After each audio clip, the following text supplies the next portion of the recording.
Hi, neighbor, what do you know and what do you say? Hi, neighbor, throw all your worries away. You are now in my power, Cookie. You've been hypnotized. I am in your power. You will do anything I tell you. Anything. In a little while, I will wake you up. And when you wake up, you won't know that I've told you to do anything.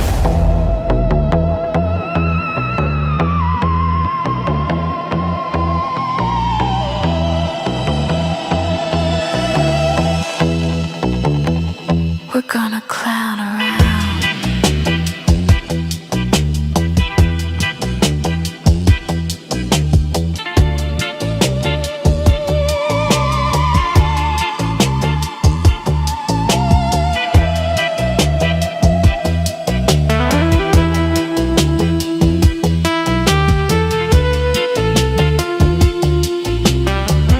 Oh, look at this horn.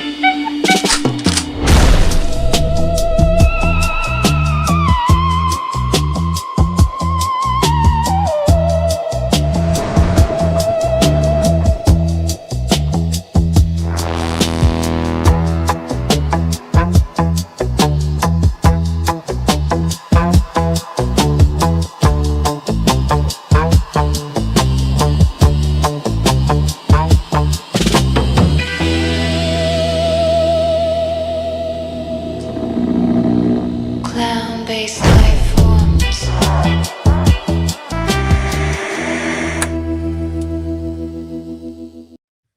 Welcome back to Clown-Based Lifeforms. It's another week. Yes, it's me, Newsfest, with my slop mining co-host, Aaron C. How you doing, Aaron? You are doing well down in Slop Mines? I understand you've been demoted back there since things aren't going well with Blabra. Are they? I heard tell on the grapevine that all is not lust and love in the forbidden city of Leng. Is that true? I think I can agree on the love part. I think the lust is there. It's just all one-sided. listen, right? It's a story as old as time, right? A man gets coerced into a relationship with a catonic horror from the HR department. Things go well, and then the heart turns, and the catonic horror pursues the lowly slop miner across space and time from the forbidden plains of Leng into your pod. We're working on that. She will have probably a surveillance video feed right into your pod very, very soon. She likes to watch you sleep, you know.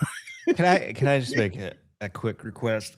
Can she use the front door and not the vent to come into the pod? She gums it all up, and then the air conditioning is, it's not that I don't like it. I love it. It's Aaron, just, we all know that Blabra much prefers the back door.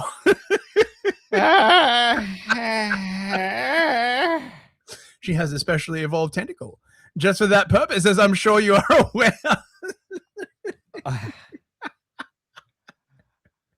It's quite romantic. Are there raises on this job, or is this just the way it is forever? No. This is in corporate speak what we call your minimum viable product, right? Where instead of you getting rewarded for doing horrific things, we hold your job over your head and introduce like progressively more horrible stuff. I mean, obviously, in your case, it is in fact your life that we are talking about, because at Zebulon, right? We don't mess around, right? We don't have contracts. We have slaves. It really simplifies the entire process. Actually, you should try it. Oh wait, you can't. You are one of the slaves, Aaron. But yes, there will be no raise. It's all stick and very little carrot, basically. Yeah, well, if I knew it was going to involve a catonic horror. Hey, catonic diversity is our greatest strength, right? You need to look beyond You know, at least at Amazon, the Catonic Horror is just Jeff Bezos the whole time, and it's not this tentacled creature that comes in through the vents. And I'm sorry, I lost control of myself there for a moment. I love Zebulon. I would never leave. Well, that's good, because I hope you're not being specious, as you will have read in our latest DEI statement from Zebulon. Looking at the outside of a person is, it's very specious of you, right? You need to look within. And I understand that one of her orifices actually opens up quite wide, and you can actually look within, into Barbara's slimy core, right? And that's what you need to do, is you need to look within, right? You need to not be distracted by external things, like her many tentacles, right? Like her voice that sounds like, razor blades being dropped onto a mirror from 1,000-foot height, combined with the screams of the damned, right? You need what's wrong with you, Aaron, right? What, you're going to turn around and be some kind of fascist next? I bet there will be deductions on your social credit points for even mentioning this. Now that you mention it, when she does open up that chasm and you can see the abyss and across every dimension and see yourself as a 90-year-old man withering away in the future, and there is something kind of dreamy about that, I guess. I can get past it. Actually, that's just the vision of you a couple of years from now.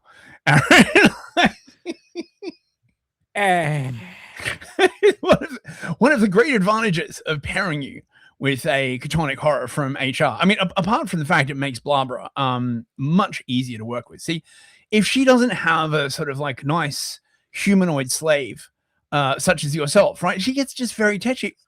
You should see her around the office. She walked in the other day. She was like,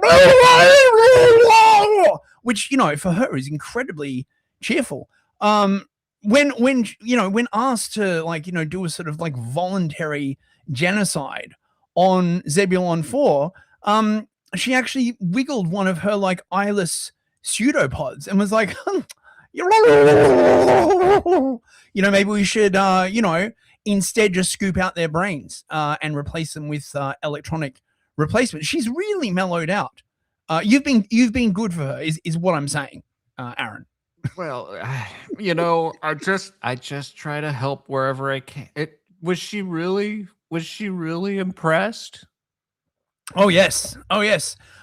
She said that your sort of meekness and servile terror really got her going, right? It's it moved, well, one of her sort of many distributed hearts was the way that she framed it. I think you're in, man, right? And we really, all of the rest of us, in the C-suite, right, up in the upper echelons, we encourage you to keep giving Barbara the business, right? It makes it much easier for us to govern Zebulon, right? So, look, you're doing all of us a favor, and obviously your sacrifice will not be sort of rewarded in any tangible way, but you will have the satisfaction of knowing that you're making not the world a better place, the C-suite a better place. And after all, isn't that what it's all about? That's the only world I care about.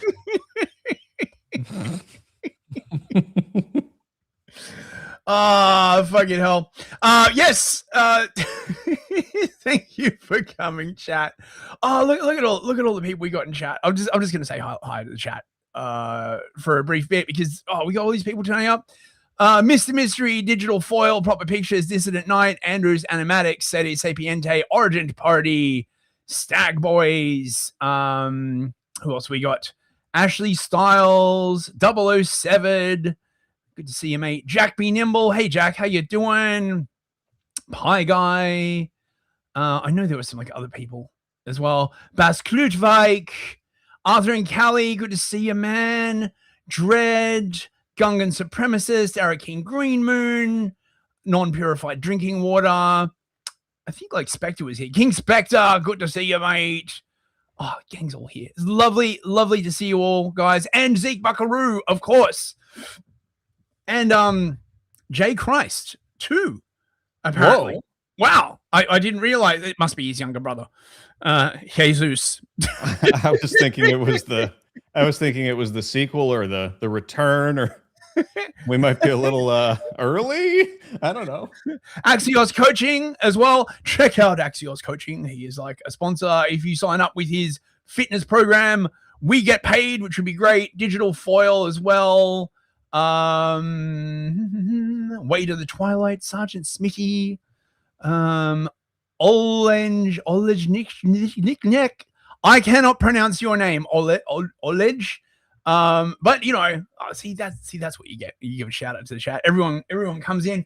Also, chat, please to send us monies for therapy, beers, earth monies. We need them to help us in our attempt to invade your planet, right? So look, instead of giving it to starving African children, give your money to a faceless alien corporation that is trying to take over your planet. Listen, I know what you're thinking, but really, could we do an any worse job than the governments that you have at the moment?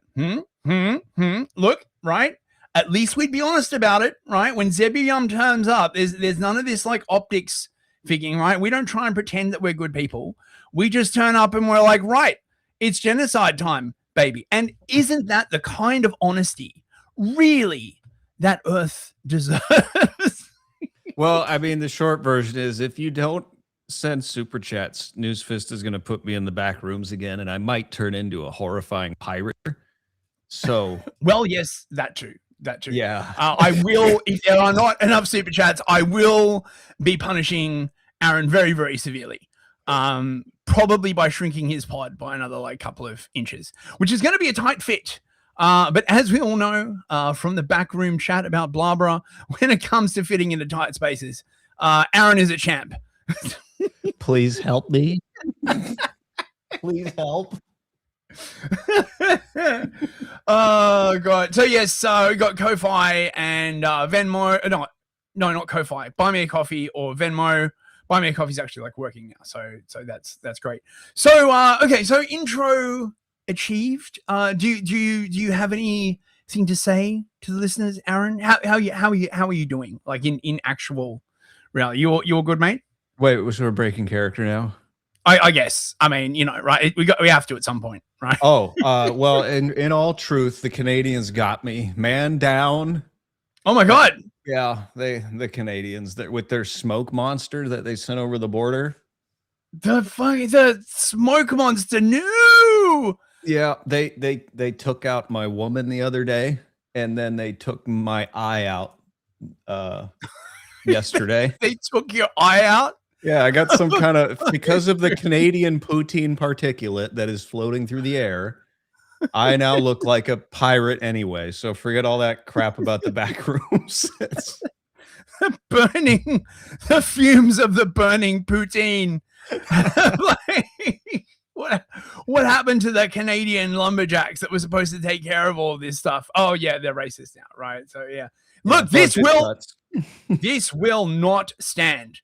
I command that America cease messing with Iran and immediately invade Canada in order to avenge Aaron's eye and whatever happened to his foid. What did happen to your foid? Is she all right? Oh, just lung issues, cough. I mean, dude, I know it's like, oh, those Midwesterners are whining again, but our air quality was miserable for like a week.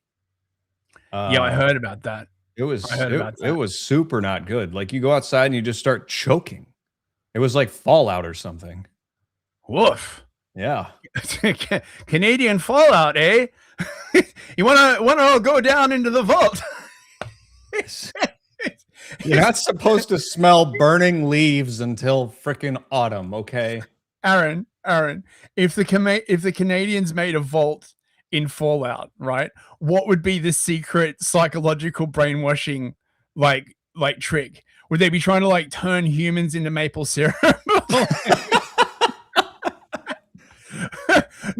Oh, mate, no. They have like a vault, okay, where like they trick all the like the white Canadians in, and then they don't tell them that like right next to them is like another vault filled with like 1 million Indians, right? And the whole like experiment is they like open the doors and they're like, let's see what will happen. Well, the easy joke is we don't have to imagine what would happen with Canadians involved with Vault Tech, because that's already happening in Canada. It feels like every time I hear a story about Canada, I'm like, is this like a joke? Like the kind of shit they do over there, dude, is nightmare fuel. Yeah, well, they're being run by the same people who are running Australia and the UK as well. That's why everything's going exactly in the same direction, and all of their policies like basically align on everything, right? Like, see, like when was the last time that any of these three countries significantly deviated basically from the World Economic Forum? Like just never, right? Like since COVID, it's all just been, oh, we need more mass immigration, we need more DEI, we need like arresting more people for like saying stuff. Like it's just we need net zero, we need like and you know why all those like fires happened, don't you, Aaron? Because they stopped doing controlled burns, right? Correct. Because forestry management is somehow against the environment. That's weird. Exactly the same thing happened in Australia. Literally, right? Bunch of the fucking commies got in and they're like, doing like cutting down trees and it's against the environment. And then there were like these huge ass fires and they blame them all on climate change. It's weird how it never deviates from just making everything worse. Yes. They never miss a beat. It's like a guy playing, Guitar Hero, and he's doing it, a double speed or whatever, except it's not as fun. Yep. Yeah. Andrew's Animatics is saying the same thing happens in Spain. Yeah, I'm not surprised. Europe as well. They're all run by the same people with exactly the same policies, and it's going great. I can't wait. If anything, my problem is that they haven't gone far enough. Really, right? Once all of Europe and Australia and Canada has been replaced by Jeets and Nigerians, and the whole place is just like on fire 24/7, it will be vastly improved if you think about it. Right? Actually, and here's the thing, I wouldn't put past them, right? Maybe they're doing all this like burning tons of stuff, so there's lots of smoke in the atmosphere and you can barely breathe, because they were wrong about the climate change thing, and they're like, we'll show you. We'll melt those polar ice caps ourselves. No. If you want to get climate conspiratorial about it, right, they're probably doing it because all the particulates in the atmosphere will stop like sun from reaching the earth. Yeah. So it will actually generate like global cooling or something. I mean, I don't know. Right, like these people are fucking retarded, honestly. Also, we have our first super chat. Yes, $5 from Jack B. Nimble. Yes, hey Jack, how you doing, mate? Jack B. Nimble, Jack B. Quick. Jack donated the first donation to save me from the back rooms. That doesn't rhyme. Shit. Well, no, it doesn't. But it was a good attempt. I've got a new Mucomax product suggestion. Ooh. The Shoggoth Slurpee, the pseudopod sucking delight that wriggles and writhes the whole way down. Can I get that with like crunch berries in it? I want mine with Oreo bits. Oh, that's it's like Mucomax but sentient. Oh, mate. That's a great suggestion, Jack. Thank you very much. Okay, so listen, let's get on to the slop. We have some slop for you. Oh yes, we've got some slop for you all. Is it working? Right. So, you guys, some of you may be familiar with the Navy SEAL copy pasta. Those of you who haven't been hanging around 4chan, what the fuck's wrong with you, right? Why you're hanging around like the rest of the internet? Predators, right? But this is definitely the best rendition I've ever heard. What the freak did you just freaking say about me, you little I'll have you know I graduated top of my class in the Navy SEAL, and I have been involved in numerous raids on Al-Qaeda, and I have over 300 confirmed kills. I'm trained in guerrilla warfare, and I am the top sniper in the entire U.S. Armed Forces.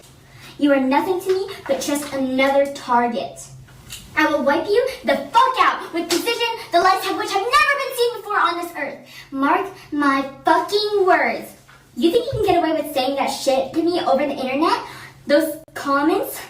Think again, fucker. As we speak, my secret network of spies is being contacted all over the USA, and your IP is being traced right now. So you better prepare for that storm, maggot. The storm that wipes out the pathetic thing that you call your life. You're fucking dead, kid. I can be anywhere, anytime, and I can kill you in over 700 ways. And that's just with my bare hands. Not only am I extensively trained in unarmed combat, but I have access to the entire arsenal of the United States Marine Corps, and I will use it to its full extent to wipe your miserable ass off the face of this continent, you little shit. If only you could have known what kind of holy retribution that little clever comment, the little clever hate comment was about to bring upon you, which is wrong. Maybe you would have held your fucking tongue, but you couldn't, and you didn't, and now you're paying the price, you goddamn idiot. My opinion is always right, and I will shit fury all over you, and you will drown over it. You're fucking dead, kiddo.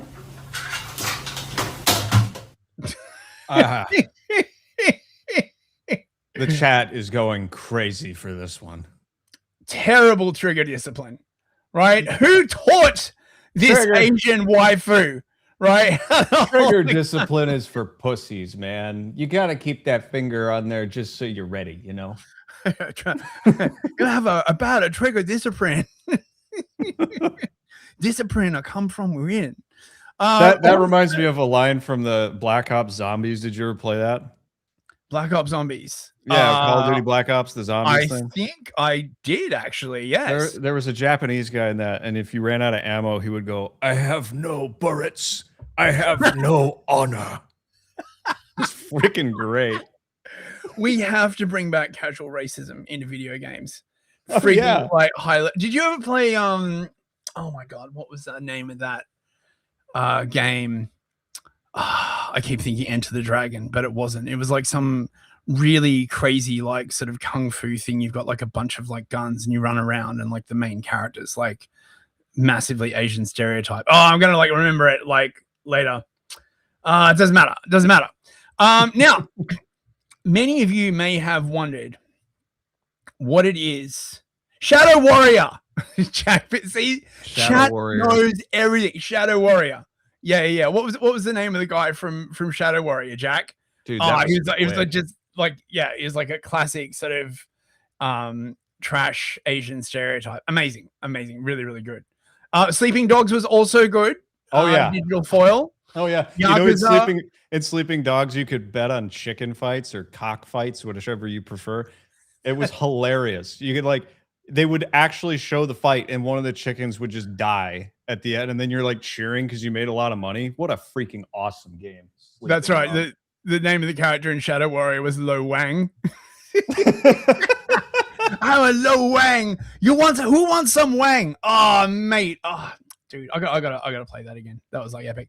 So you might be wondering what the birds are doing right out there. You know, they're sort of like just, you know, chirping all the time. Is there some secret message that they are conveying, right? We all, of course, know that birds are not real. They are, in fact, made by the government and filled with like weird electronics. Okay, I can confirm this from some like schizo on Twitter. Now AI is decoding bird language, right? And this is going to be a massive breakthrough. We are finally going to know what it is that the birds are really saying, chat.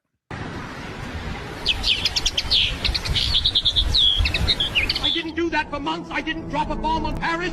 I asked for surrender 5 times before we attacked Warsaw. Everything was refused. I asked that the women and children be sent out of the area. Not even the parliamentarian was received. Everything was rejected.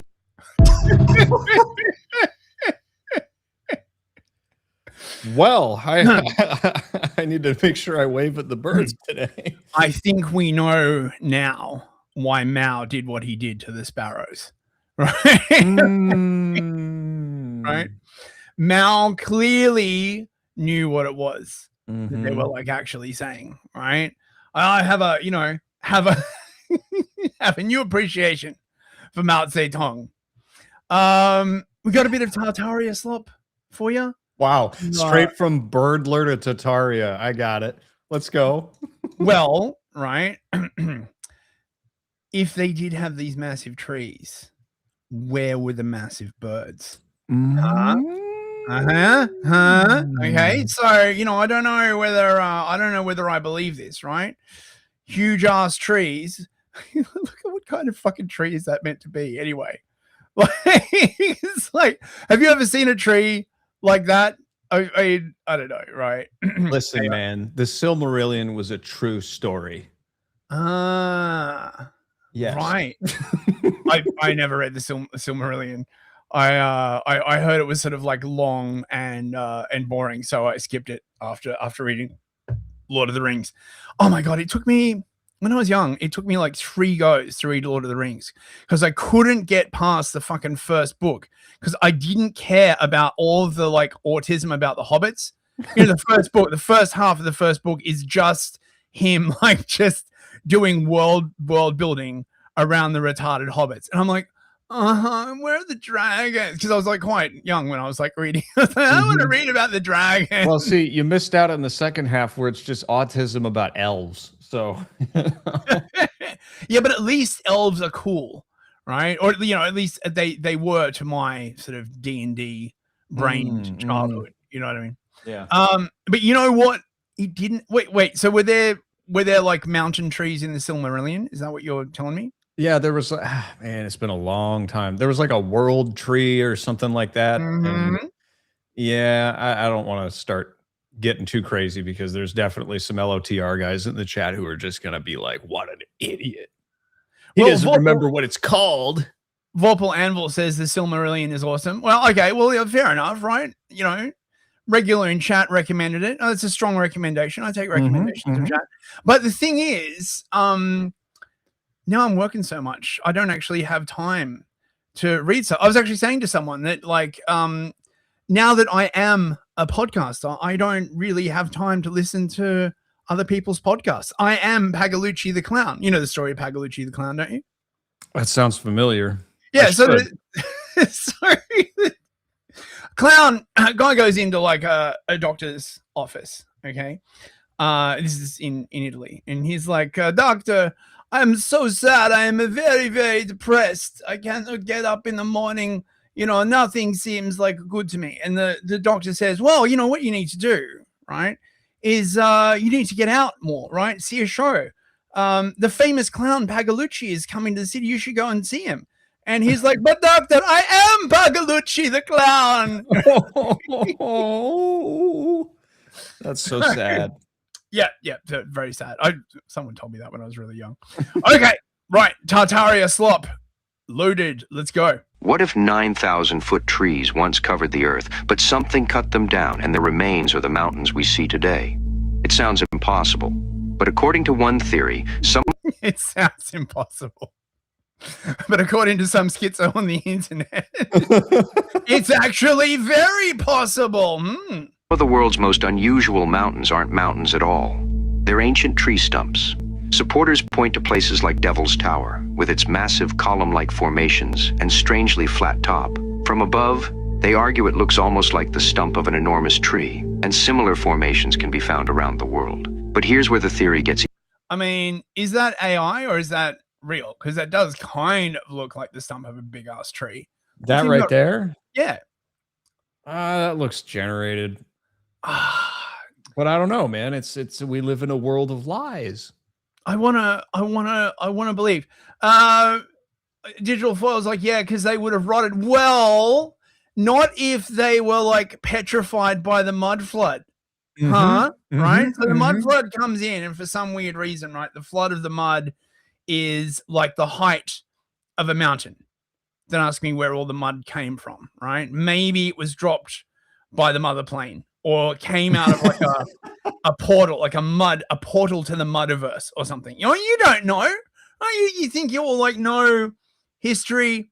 But Newsfist, have you considered that perhaps the Earth itself is just one giant mud shape?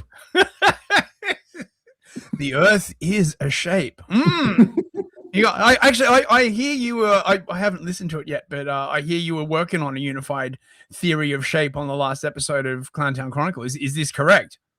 It was more about the shape that mind control takes, not really the shape of the Earth, but it's the shape of things to come. Yeah. Speaking of which, there's actually a book called, I think it's The Shape of Things to Come, or the something of the things to come. Sadie's like tells me we've got to like read it because it like prefigures like a bunch of the sort of like HGL's like brainwashing like crap. Dude, that's the movie I told you about. Is it? They made a movie about that book in the 30s. And that's what I was saying we should probably look at, even though it's boring as a mud planet. It's boring, but it has all that stuff in there, right down to the well, we got to watch it at some point. It's Sadie's was actually saying like she was watching The Living Dead by Adam Curtis. Did you ever see that? No, I haven't seen that. So you know Adam Curtis, he did Century of the Self. It's that thing that we were watching when YouTube like spanked our stream, despite the fact that it's like umpty years old, and I have actually paid money to the fucking BBC. So technically, really, we should be able to do commentary on it. Did you know that Ewan Cameron of MK Ultra fame was involved, like a lot of these infamous people, in the Nuremberg trials, and his whole like point of all of his mind control stuff was basically to prevent the rise of a second mustache man? Yes, actually, I was aware of that. Ewan Cameron and all of those guys. I mean, it was like all they thought about, and you can see it in movies too. They're like, wow. Yeah, like, did you ever see Harrison Bergeron with Sean Astin? I've read the book. I never saw the film. Well, in the film, it's the exact same thing. He shows Harrison Bergeron, like, if we don't control people, this is what happens every time. And he just shows World War II. Yes, no, what I'm thinking of is the changing images of man. It's like, I'll send it to you. We should do it now that I'm safely ensconced in my Londinistan egg sack. I'll have more time to like think about it. Right. Sorry. I'm just getting off on a tangent. Back to that's a weird kind of a shape, That is a weird Even shape. stranger. We already know that wood can become petrified, slowly turn You go up to it and you like give it a jump scare. Yeah, the trees were just really scared that day, man. to stone while preserving its original structure. So what if this happened on a scale we've never imagined? Ancient cultures around the world also told stories of enormous world trees, stretching from the earth into the heavens. Trees like Yggdrasil in Norse mythology. What if these stories weren't entirely mythology? What if Earth once looked completely different, covered by trees thousands of feet tall? And if these... Okay. Excuse me, random internet autist, the Pod Daddy 2.0, okay? If Yggdrasil was in fact a real tree in a real place, why is there nothing about where it is, number one? And why can you use it to travel between dimensions, number two? I'm just saying, right? If it was a real place, right? Surely they'd be like, oh yeah, Yggdrasil, you've seen it, right? You can, it's in Iceland. You can see, like, you'd be able to see that shit from the coast, like, if you were sailing. I'm just saying, right? Like the Vikings, they did a lot of sailing around, Iceland, Greenland, right? Like the north of, Ireland and England. And a world tree that large, you would be able to like see like quite a way away. You think someone would have stuck it on a map. I'm just saying, right? Okay. Maybe the mud flood. Right? Yeah. The mud flood swept away all the maps. There's no record.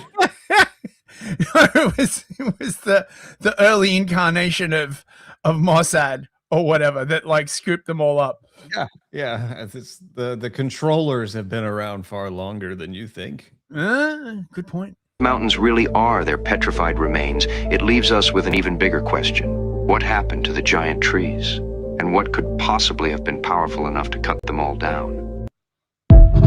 Ooh, what could have been powerful? What if 9,000... That must have been some kind of shape. Man, I'm telling you. My daddy's chainsaw from 1965 could have cut right through that. I'm telling you. Oh, we got a Zoom chat from Vexen X. Hey, Vexen. Thank you so much. Wait, why is it not giving me the... where's the thing that gives me like the message? Oh, God, I'm so retarded. Stop being so retarded. Yeah, stop. What are you doing? Oh, I don't know. Right. Vexen for $10. Thank you, Vexen. Vexen X. I told myself that if my paycheck hit the bank, I was going to throw you some. Turns out everyone wins. Well, congratulations on getting paid, Vexen X. And thank you very much for this. Can you do that? Can you do that confetti thing you were showing me? Oh, yes. Oh, yes. Yeah. Check this out, chat. Check this out. I was like fucking around, and there's like this stuff on StreamYard, like on Restream. I haven't even like, here we go. Oh, look at that. Woohoo! There's actually a clown off screen furiously masturbating. You just had to go there. Wow, I thought this was a Christian show. I mean, yeah, but like not like gay Christian, right? Like, it's like a proper Christianity. We're allowed to like laugh at shit. You know what I mean? Thank you, Vexen. Okay, right. So what else have we got in the slop pile? Oh, Sadie Sapiente sent me this. Apparently, the cats were brought to Earth by the Anunnaki. Ooh. No. And the gods, the tablet says, recognized the cause of the sickness immediately, because the cause of the sickness was not new to them. The cause of the sickness, the tablet states with no hesitation, was that things from the other side of the thin places were entering the dwellings of men while men slept, and feeding on what the tablet calls the inner light. The Anunnaki conferred among themselves, and one of them, named in the tablet as Ninkarsag, the Lady of the Foothills, proposed a solution. The solution was to bring down, from a world that the tablet does not name but only refers to as the green star of the seventh house, a small creature that already existed there for the same purpose. A creature that, in the language of the tablet, was a watcher of the thin places, a creature whose eyes could see what human eyes could not see, whose body, though small, carried within it an energetic signature that the visitors from the other side of the thin places could not approach. The tablet describes the creature in a passage that takes up nearly a third of the entire surface, and the description is unmistakable. 4 legs, a tail held in many positions, eyes that take in light and return it, so that they shine in the dark, soft pads on the feet that make no sound on the floor, a coat of fur that, when stroked against its natural direction, releases a small spark, as though the creature carried within itself the residue of the lightning. I knew it! Cats are smuggling lightning inside them. I'm blown away. So basically cats repel evil spirits. Oh, I guess that's good to know. I mean, yeah, I thought cats brought evil spirits because witches liked them. Nah. Cats are awesome. I love cats. The tablet says the creature sleeps for 2/3 of the day, but its sleep is not the sleep of men. Its sleep is, in the words of the scribe, a watching that wears the appearance of resting. And the tablet says that when the creature is fully awake, when it rises and turns its head and fixes its gaze on a corner of a room where no person stands, it is at that moment doing the work for which it was brought down to earth. The tablet calls this creature, in Sumerian, the mush dove, which Ashworth translated, with considerable hesitation, as the holder of the door. The mush dub. Who's a little mush dub? You are. You're a little mush dub. Who's a cute little mush dub? You know that music on that thing. It's like halfway through this, I just found myself doing yoga. It's like so at peace and balanced. So what was it? What was it? Fucking Pilates today, right? It's like exercising all the gay womanly muscles, right? Because you know, right, like your man muscles, like your biceps and your triceps and your pecs, right? When you lift weights and stuff like that. But Pilates, it does all the other like womanly muscles. And like the music that was on in the background was like this weird, like strange, you know, like a cappella like covers of like 90 songs. And one of them was a cover of Smells Like a Teen Spirit. So I'm like, you're just like doing these exercises, fading in and out of consciousness. Yeah, I'm trying to like do Pilates and when the lights out, entertainer. It was like, oh my god, it was very, very, very strange. And there was a version of Tainted Love. It was very, very, very. You know how like when you go to third world countries, and they have all these like horrible, horrible covers of like pop songs that they play like on repeat, sort of like that, except it wasn't like horrible to listen to. It just every so often I'd pick up a lyric and I'd be like, what the fuck am I listening to? Right. Before we press on. Oh, yes. Zeke Buckaroo sent 555. He says, here, oh, I better do this in a voice. Here, buy yourself an eye patch, me hearty. Arr. Damn Gam Canucks are giving Aaron pink eye. Wow. Is that the whole like diarrhea diagram I saw compared to the smoke that everyone was sending me? Wait. Did you hear about that? The smoke gives you. Oh no, the diarrhea thing is separate, right? Yes, but if you look at a heat map of cases, it's right over top of where the smoke is. I thought the diarrhea thing was mainly concentrated in the east and the south. Everyone was like overlaying maps of Indian immigration on top of it, right? Because everyone's like, how did all this poo get into the food supply? And I have no idea what you're talking about, sir. We are most hygienic. Well, see, here's what I was thinking: is they just roasted a bunch of them up there in Canada, and the particulate in the air is curry.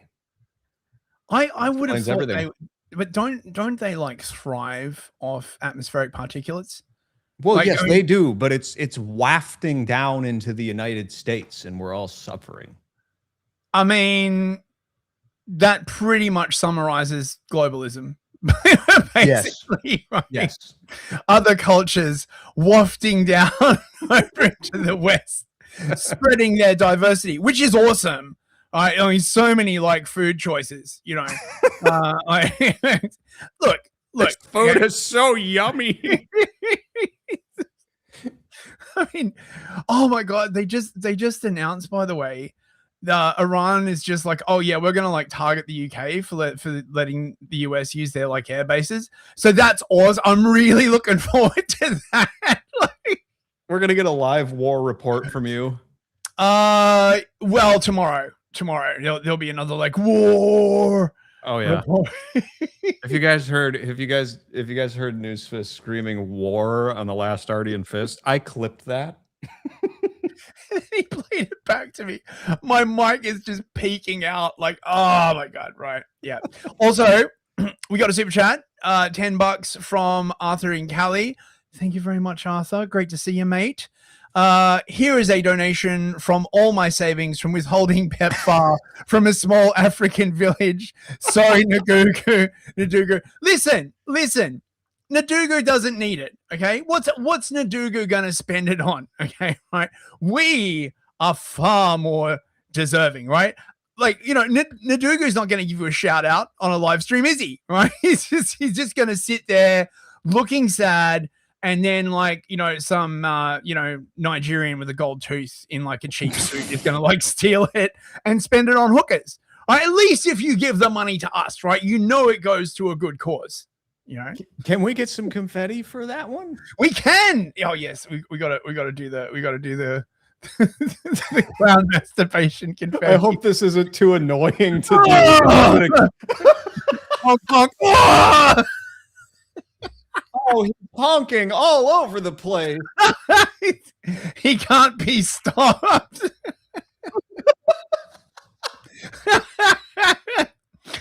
Police are appealing for any witnesses to a clown-related masturbation.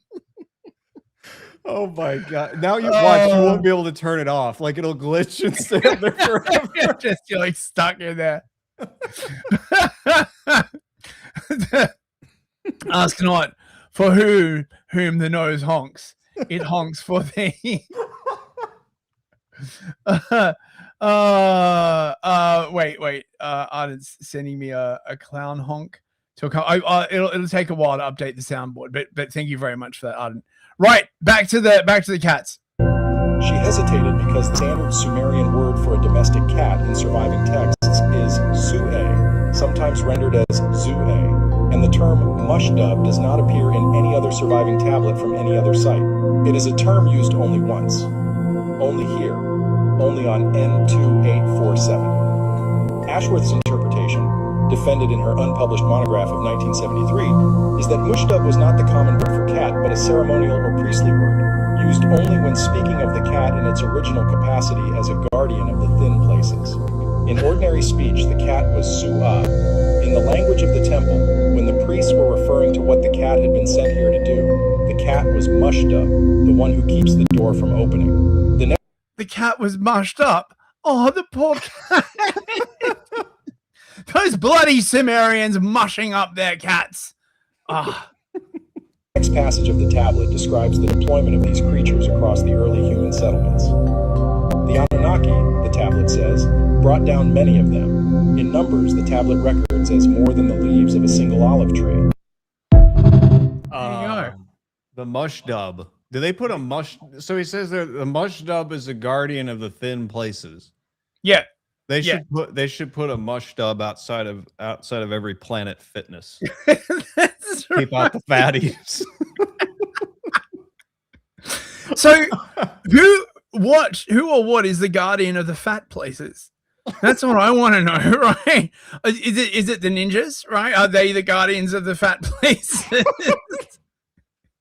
It certainly seemed like they'd be good for the job, actually. Speaking of ninjas, it's about time we got a bit of diversity in film, quite frankly. Now, this is from the upcoming Black Panther remake.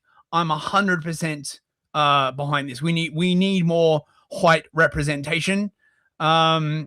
I don't know, right? I mean, at least the whites could have technically built Wakanda, maybe, right? See, and now that Christopher Nolan has finally directed a good movie, they're putting him in charge of White Panther. That's a joke, everybody. I'm not. Did you see it? Did you see the Odyssey? I'm not seeing it. I'm boycotting it on principle. Like maybe I'll pirate it. Like I'm not going to pay someone to destroy the fundamental myths of my culture. Right? I already pay taxes for the government to fucking do that, right? Under duress.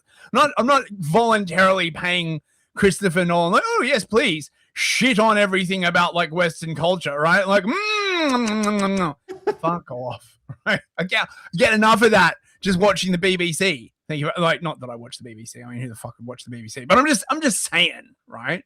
Yeah. Yeah. Yeah. Yeah, that's right. Yeah. In a world of mayonnaise sandwiches and horseradish cupcakes,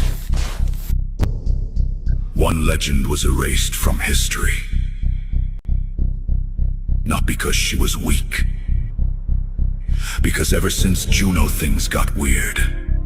This is what a man looks like, ladies, and I'm a Black Panther from the waist down! Anytime I see something of value from the EBT community, I'm compelled to take it. I must have it. Like Zendaya. For centuries, his name was Ellen. Real men watch the WNBA, Monica. Don't make me slap the shit out of you. A beautiful name. Until now. Mommy, am I a real boy now? You can't make Mima's potato salad without raisins and fresh raccoon meat, you idiot. A symbol forged by betrayal, tempered by sacrifice, driven by destiny. Every battle, every scar, every choice has led to this moment. I'm a boy, so I can technically have my shirt off whenever I want. This isn't the birth of a hero.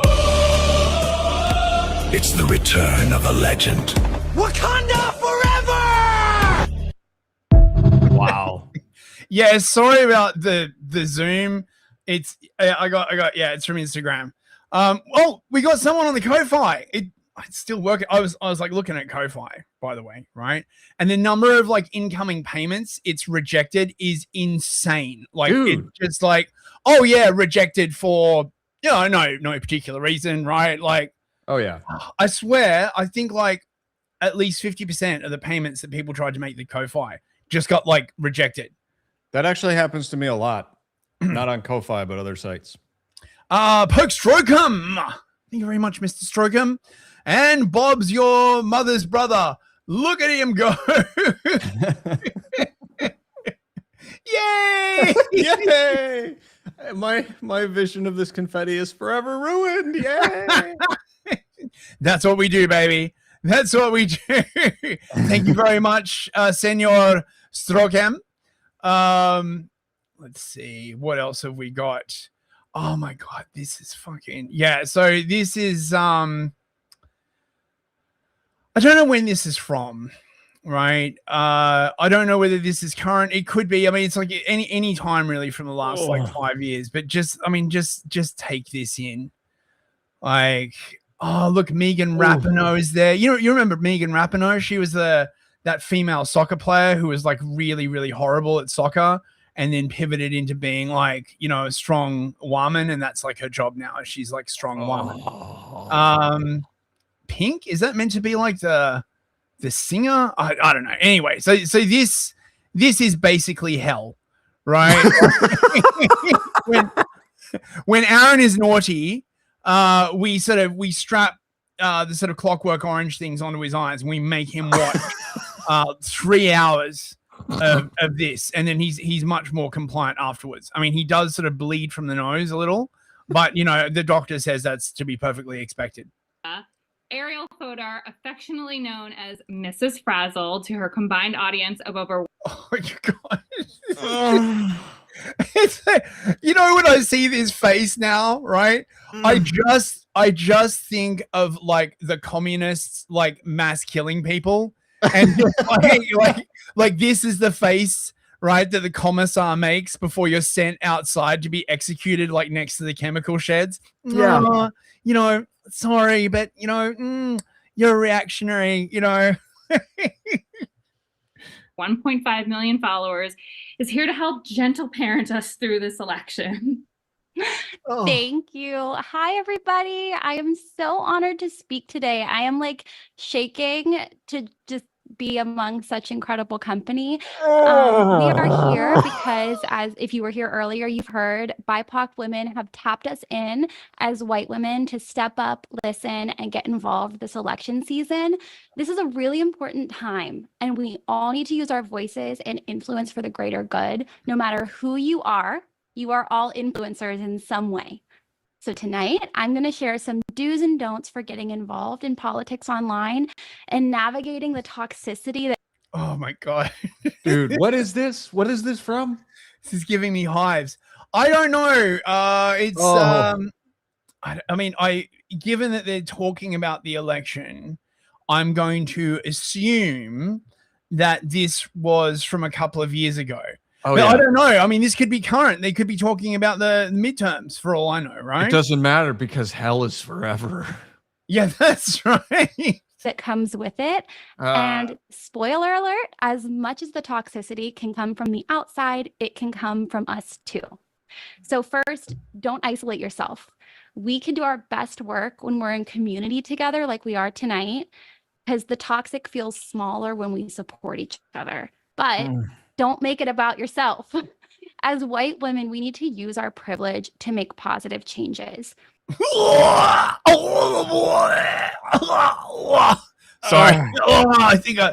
I think I'm getting cancer. I can feel it. Dude, there are men in this country who have jobs where this is every meeting. Look at that freeze frame. You can see it. You've just mildly suggested that perhaps BIPOC women are not like the saviors of the human race. Get ready to go. POV, you looked at a pit bull the wrong way. No, pit bulls aren't that passive aggressive. All right, pit bulls are more like just aggressive, you know. Find yourself talking over or speaking for BIPOC individuals, or God forbid, correcting them, just take a beat. And instead, we can put our listening ears on. So do learn from and amplify the voices of those who have been historically marginalized, and use the privilege you have in order to push for systemic change. As white people, we have a lot to learn and unlearn. So do check your blind spots. You are responsible for your algorithm, believe it or not. Oh my gosh. Isn't it crazy that all of this is being done by like girls who paint their toenails? Like, I mean, this is, if anyone's like, gee, why is like everything so messed up in the world now? This is why, right? Just the idea, right, that you can't correct black people. I think we should use that money to build a skyscraper up to the mother plane. Like, that's a great idea, Jamal. Thank you for sharing. Thank you for sharing. Oh, but you weren't holding the talking rock when you were saying that. Fucking talking rock. Oh my god. Wait, we got a couple more super chats. Oh hell yeah! Let's go. It's annoying I can't share this on screen. Aramate Discourse for $5. A tip for the delivery driver who dropped off my Mucomax flavored Monster energy drink. You would not believe how hard it was to get that brand tie-in with Monster. They're monsters, mate. All right, but you know, we sent a few like, you know, enforcers around to their office, and they soon saw the light of the advantages of working with Zebu Yum. Thank you very much, Aramate Discourse. And JLM Knight, hey man, how you doing?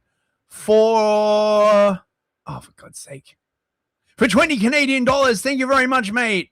Oh my god, he's paying for my eye surgery.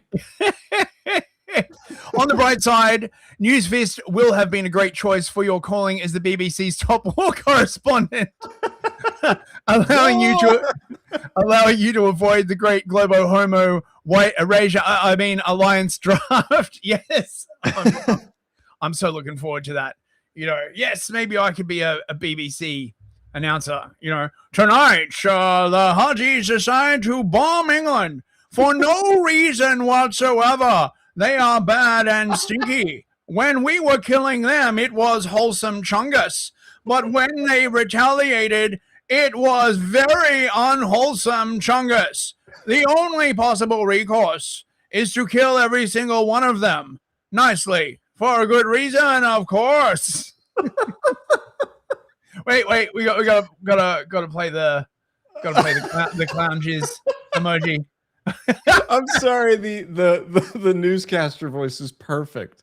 And I was imagining you like in 10 years, right? You get this job, they force you to do it, and they're paying you millions of dollars, and in your gigantic private bathroom, you're just looking in the mirror, drawing a clown face in the mirror.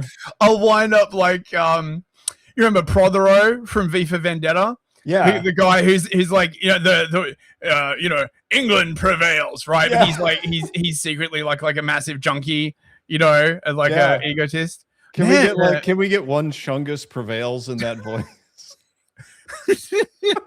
Britain will win. Chungus prevails.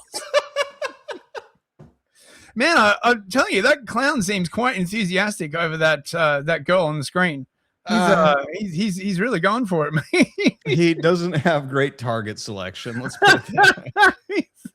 Look at him go. Oh fuck! Actually, this is something that will probably interest the clown that we have hired to do. He's quite expensive, and you've got to give him like a lot of vitamins, right? It really takes it out of him. This is really from the BBC. Okay, right? I'm not even joking. Okay. You can now get paid £28,000 to masturbate. Really? Actually, we have one that is. We have a super chat that is related to this. Zeke Buckaroo says 333, and he says, "White liberal women talking to me like I am a child is my personal hell and the hardest fap ever." Well, we're glad you persevered, mate. And that man 28,000 pounds. Oh my god. Wait. So okay. So what's the catch? Okay. I mean, this is England. There would literally be infinity Jeets like lining up this job, right? I mean, they found like mystery meat that would have sex with Bonnie Blue. So like, you know, what's the catch? Okay. Oh, this is from 2017. Okay, this is a bit old, but you know, still, right? It came across my Twitter feed, and I was like, you know, this is the kind of shit. Have you ever wondered what the Godfather actually had in mind when he said, "I'm going to make you an offer. I'm going to make you an offer you can't refuse"? I don't think it was getting paid to jerk off. I mean, that's not. Did that cross your mind when you saw the movie, Aaron? No. What are you talking about? Why would you suggest such a thing? Well, we think we finally cracked it. Was it perhaps want to get paid to wank? This is the BBC, right? I mean, God damn it. What is wrong with you people? Oh, I know, right? That's right. A UK adult store is advertising for a job for a professional sex toy reviewer. Oh, it's for women only, right? Oh. Like, obviously. The clown looks so sad off screen. The clown is wilting. Oh my god, quick, we need another woke white woman up on screen. Get some lead back in his clown pencil. This isn't a 0-hour situation either. It's a full-time job with 2 days working from home and 3 days in the office. Oh, that's how you can tell it's from 2017, because 28,000 now in the UK is not going to fucking get you like anywhere, right? Mm-hmm. Just bask in the glorious possibilities and the feeling of regret as juices cool on your skin. With the UK sex toy industry estimated to be worth 250 million a year in sales, perhaps it's not surprising that there's actually a lot of demand for testers. Many of the UK's largest retailers offer free products in return for detailed, concise, honest, and not too explicit reviews. And the toys don't ever need to be returned. Thank God. But this latest role is being advertised with a salary of £28,000, which is comparable to that of a bar manager, graduate software engineer, or a conveyancer, which is now £45,000 to £60,000. So in less than 10 years, we have had like 100% inflation at the very least. Insane. Except that the sex toy position offers time off on your birthday, private healthcare, discounted gym membership, and an annual staff retreat. Oh, I bet those are fun. Oh, and did we mention the unlimited holiday leave? What the fuck? This is to masturbate, people. To masturbate. The successful candidate will be responsible for testing lingerie, sex games, and toys. Yeah, they don't mention it's only for women. What kind of strange medieval weapon is this? Aaron? This is one of those things they'd put in the museum and be like, the Spanish Inquisition was one of the darkest times. They have to dig up. Like, there'd be some poor archaeologist trying to like come across someone's goon cave. If it's ever like Pompeii, right? They'll be like, they'll say he was like, I don't know, like a biologist or so, because the truths will be like too horrible to contemplate. They called it the Dark Gargler. Adam Party's like the 5-ball flail. Yeah, that's not bad. That's not bad. This will go right in the Spanish Inquisition Museum. Mark my words. This is what they used to do to the poor moose. They'd like threaten them with a fucking repent. Oh my god. The toy tester will then publish written and video reviews of the items. The site does clarify that the latter would be set outside the bedroom. We asked the company why it felt it was important to have a dedicated toy tester. Sex toys range from simple to risque, and as a responsible provider of a huge catalog of toys, we feel it necessary to both have and share a good understanding of all products, and to be able to inform the public about all perks and pitfalls. Giving sound information and advice is truly important to us, and we want to be a platform that gives factual, honest, and clear advice. It doesn't say anywhere in the thing that it's for women only. Dude. That's freaking hilarious. Do you think there were like a whole bunch of like Jeets being like, "Oh, sexy baby, I will apply for your..." Wait, I'm doing like sexy baby, I will apply for your job, please. That was like Zelensky visiting India. Yeah. Ukrainian sex toy industry is very important to our economy. We must make more sex toys to promote the peace. Oh, fucking hell. And in other, I guess, sex toy adjacent news, this apparently is a new robot teacher. What subject? Yes, what subject? She's teaching French, I believe. She's teaching the students how to love.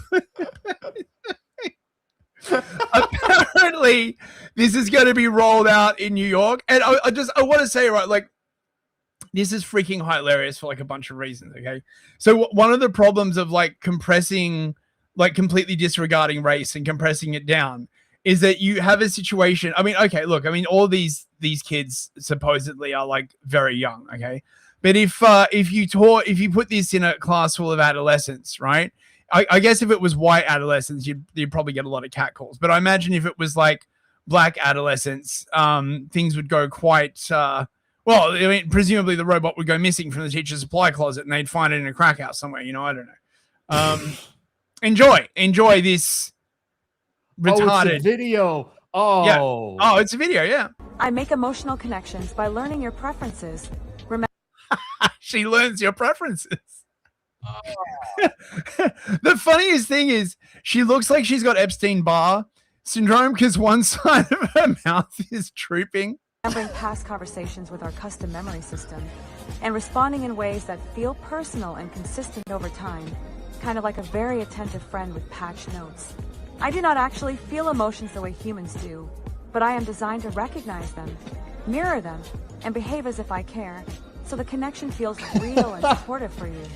Here to talk robots, vision systems, and how not to be lonely with AI. I need to be lonely with AI, huh? She said, I need to appear as if I care. It just reminds me of that article, you know, right-wing extremists are tracking young teens by pretending that they care or something like that. Do you remember that headline? Oh yeah, white supremacists are attracting teenagers by making them feel like they care. Yeah. Yeah, fucking hilarious. Okay, so Arden Party says apparently it's Guillain-Barré syndrome, not Epstein-Barr syndrome.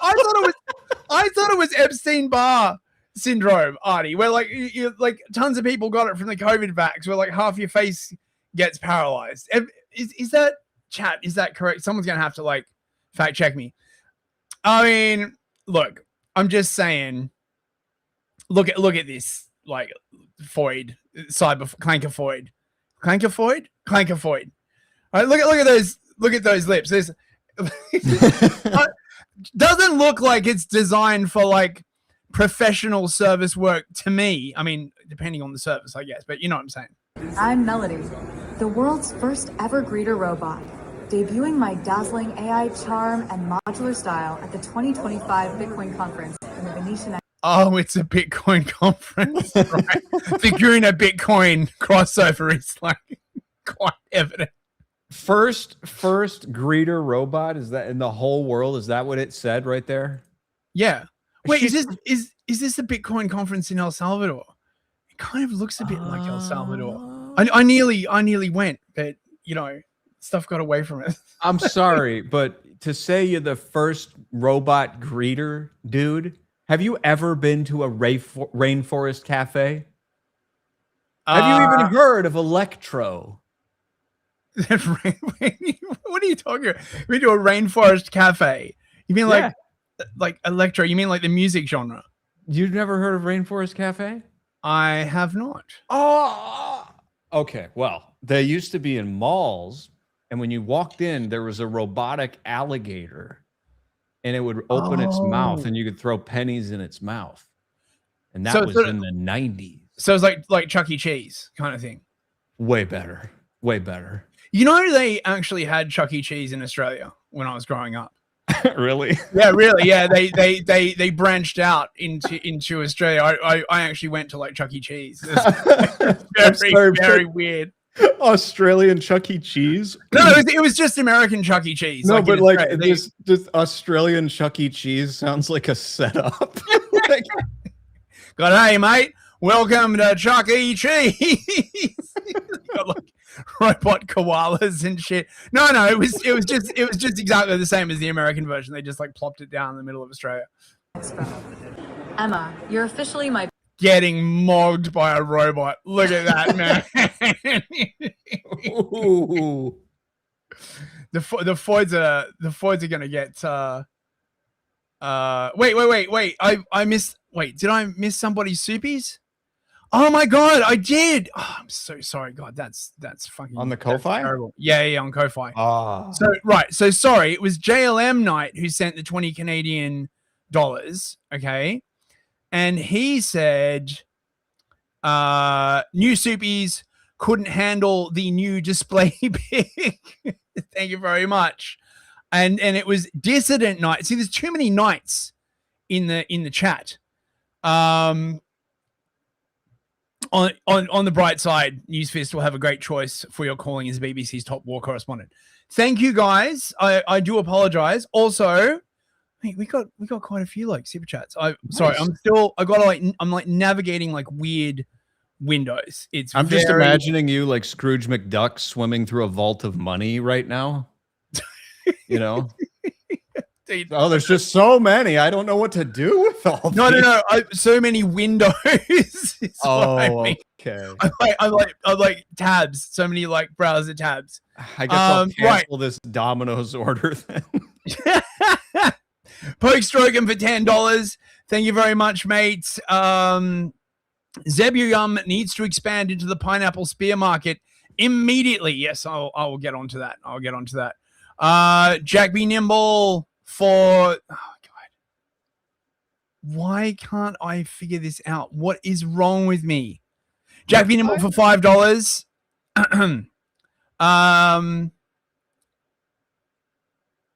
Oh, dude.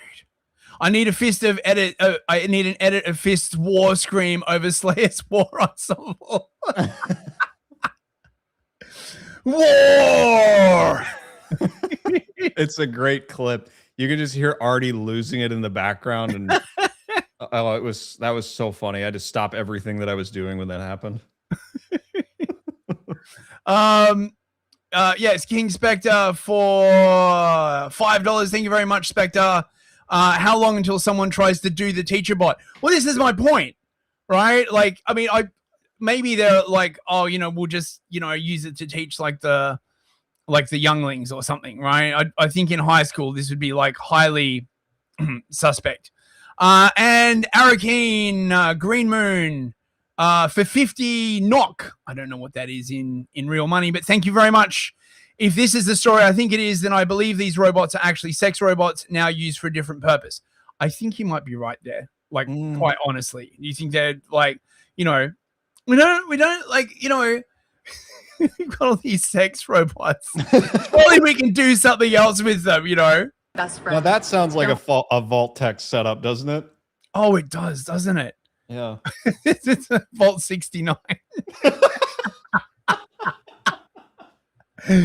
Oh, chat, is there a Vault 69 in Fallout? There's got to be. There's got to be. Tell the other robots. They get jealous and start blinking Morse code insults. I make emotional. I mean, it's just Chat GPT, right, on the back end, surely. There's no way that thing has like a local model. Well, this is better than the African robot where you can hear its jaw like going. What was it you were saying before the show? That if those people made like a sex robot, right, you would be able to concentrate because I know. of all that work. I said, does every part squeak? Wait. This is making the off-screen clown very aroused. I'm sorry, I take it back. Turn it off. Oh god. Thank you for the super chats, guys. So this is the company that makes Aria, I believe, is her name. They even make a trans model, I think. Yeah, there we go. Look at that. It just keeps moving. Follow Aria's journey on social media. Oh yeah, should we? Should we check it out? Yes, Yeah, absolutely. She has a YouTube channel, Ms. Aria X Bot. Listen, man, I'm just saying, calling her an X Bot, like, it's amazing. Does this robot have more subscribers than the mayor of London? I think she does. 859 subscribers. I mean, you know, there's not a lot on there though, right? 9 months ago, 5.9k views. I mean, it's not bad, right? Aria, the AI humanoid, changing the way we connect, communicate, and create. Oh, okay. Is it going to work, or is YouTube? No, Ooh. YouTube is like, I refuse. YouTube is like glitching. Ooh. Is it because I was white? YouTube won't play for me. Here we go. It's silent. Is it silent? Yeah, we don't got any audio. Oh, is it like sexy music? It's I can get out my like, saxophone. It's like, wait, okay, hang on. My audio drivers keep crashing on me, and I don't know how to fix it, and it's very, very annoying. Right, let's try that again. Okay. All right, we're good.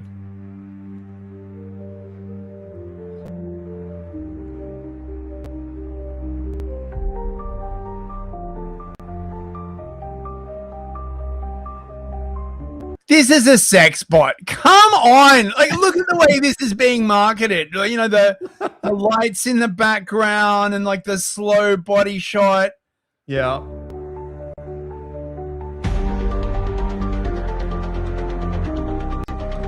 I like it when you have your face off, baby.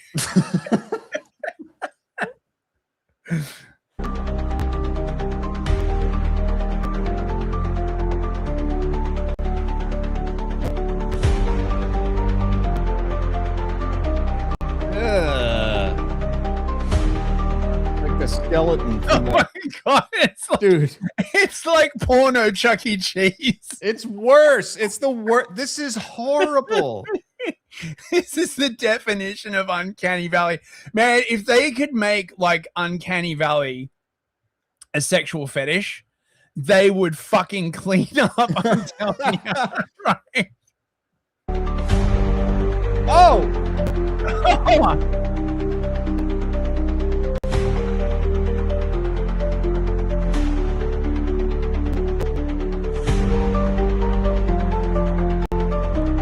Okay. I mean, what country is this from? That's a good question. Oh, she's on Cameo, so you can like to you. Oh my god. We should pay her to make a clip for this show. Hello and welcome to clown-based Lifeforms. Oh, okay. All right. Okay. So, I mean, right. I think that's enough of that. We will now wait. Hang on. I've now got 2 sharing things. Let me try that again. Okay. We will now turn to the blackness part of the program. Now, of course, here at Clown-Based Lifeforms, it is very, very important that we believe in diversity, equity, inclusion, belonging, white sort of genocide, like all that kind of like stuff. So it's very, very important that we showcase the accomplishments of the Black community. And one of the most sort of amazing stories from the American Black community is Dank DeMoss. You know who Dank DeMoss is, Aaron? No. She a rapper and shit. Right? Oh, right. Of course. From SoundCloud. Ain't gonna let no man, especially a gym instructor, tell her what to do. Right? She got famous when she sued Lyft for refusing to drive her because her ass be too all that. You know what I'm saying? And I have received through my spies exclusive underground footage of her rehearsing for her concert routine. This is so fucking awful. I apologize, chat. But look, I had to watch this, so you have to. Them's the rules, okay? Big reason, nigga. Yeah. And you niggas later on like SSBBW, they all capping. These niggas love me, they eating my pussy from the back. Yeah. If that nigga wanna be my man, I can't look. Couldn't do what I can. I stuck with brand new teeth. He like, girl, you what I need. Good pussy, he thinks so yeah. Boy, give me that D-Lil. I ain't got time for that nigga. Say you got time, my bad is different. Said the pussy good like dinner. And his mouth more than his business. You back home with no feels. Look at him, I'm on his bitch wanna. I mean, I love how they've got like chairs as part of the routine so that they don't have to stand for too long. Oh my God. What shape is that? That's the final shape. That is the shape of things to come. The shape of America. I think our clown is not going to be happy with this one. Oh yeah, he certainly isn't. Now this as well is fucking. So I think I told you about this a bit before the show. This is a woman of color who has a very, very severe shellfish allergy, right? Like very, very severe, right? Like could go into anaphylactic shock, have her like airways swell up and close up, kind of like, needing an EpiPen kind of allergy, where she just can't get away from that shellfish. Know what I'm saying? So here she is. I can't believe I'm even saying this. Parked outside of a hospital on, live streaming this to the internet, okay? Eating shellfish with her child in the back of the car.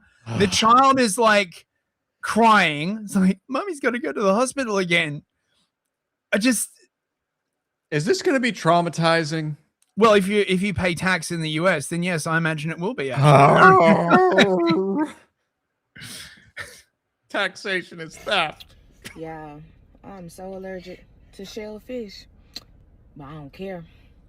It's hump day, and when I finish, I'm gonna lock myself in the hospital and seek treatment.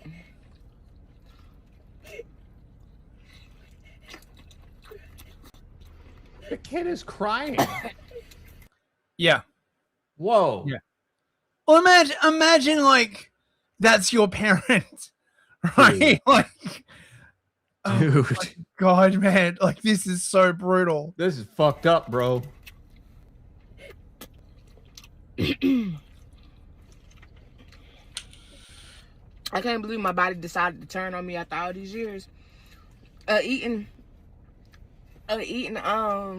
you can literally see the anaphylactic reaction progress, right? Like it's crazy. Like you know what like really weirds me out, right? Is like medical students should see this, because it would be unethical to get someone into like a medical class and make them have an anaphylactic reaction so that all of the medical students could watch this progress. You can literally, like the way she's like the throat and like, oh my God, this is just so insane. Shellfish, but I just had to have some today. Dude. Oh. Did y'all see? I'm in the right spot. Oh God. It's funny, you know. It's funny. That's not. I mean, that's just, mate. That's just messed up, dude. Like, you remember that guy Shoe Nice who would like eat painter's caulk? When he ate a painter's cock? No, caulk. Right, caulk. A tube of that stuff, and right. then he would stomach it. Right. He would drink like 2 liters of vodka in one go, and he'd do it on video and be, "Hey everyone, Shoe Nice again." This is like Shoe Nice, but it's Shoe Wrong. This is Dark Nice. I mean, I don't know what this is. This is horrifying. Oh my. Well, we got another super chat from ACTC producer. Oh, is that Mrs. Producer? It could be. Awesome. Thank you so much, Mrs. Producer. The clown approves. God. Tell Aaron I know about Blarborough. I put a cool new shape in the doghouse, so at least he'll have something to look forward to out there. Sweetheart, it's not what it looks like. Don't listen to this crazy British man. Oh, it's actually much worse than you could even imagine, Miss Producer. He's Australian. He only pretends that he does not like the slimy touch of her pseudopod's inconfidence. He's told me he's actually like quite a fan. Thank you so much, Ms. Producer. Wait, how do I turn off the clown? Right, okay, here we go. Right, okay, what's this? Okay, I think this is more Black Excellent. Oh yes, this is Sede Sapiente sent me this. Oh my God. The way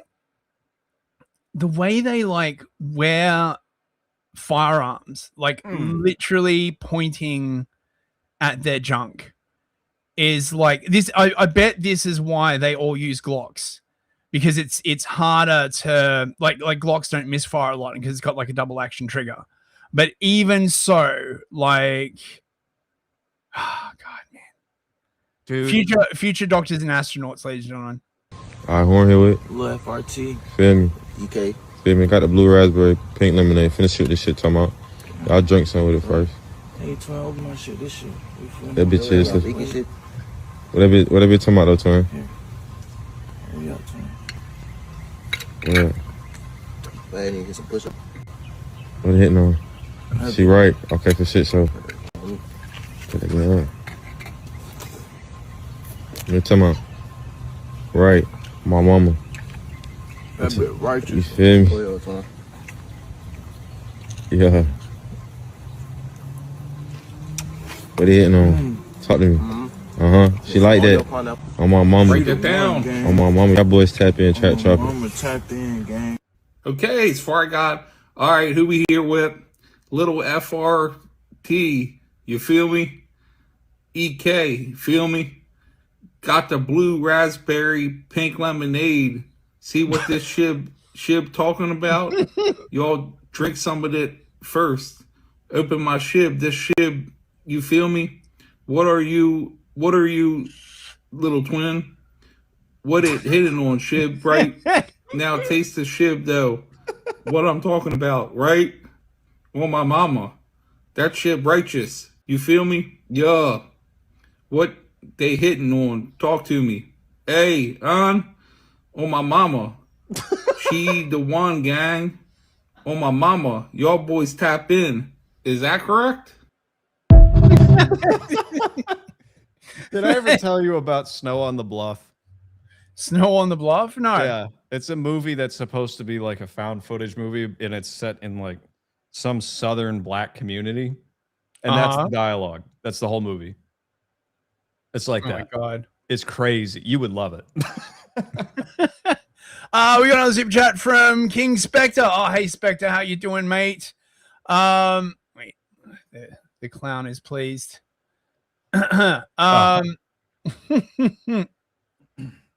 Ensuring people of enrichment like that get insulin and EpiPens from the government is why my taxes keep going up. We need a hero. I'm holding out for a hero at the end of the Reich. Thanks very much, Spectre. I appreciate Keep that. Mate. holding on. And this is as well. This is like pretty funny. This is from Adolf Elmer. Good follow. A little musical interlude for you, bros. Yeah. Beep. Hold up. Yo, what is that? You hear that? Man, where that? Yeah, yeah.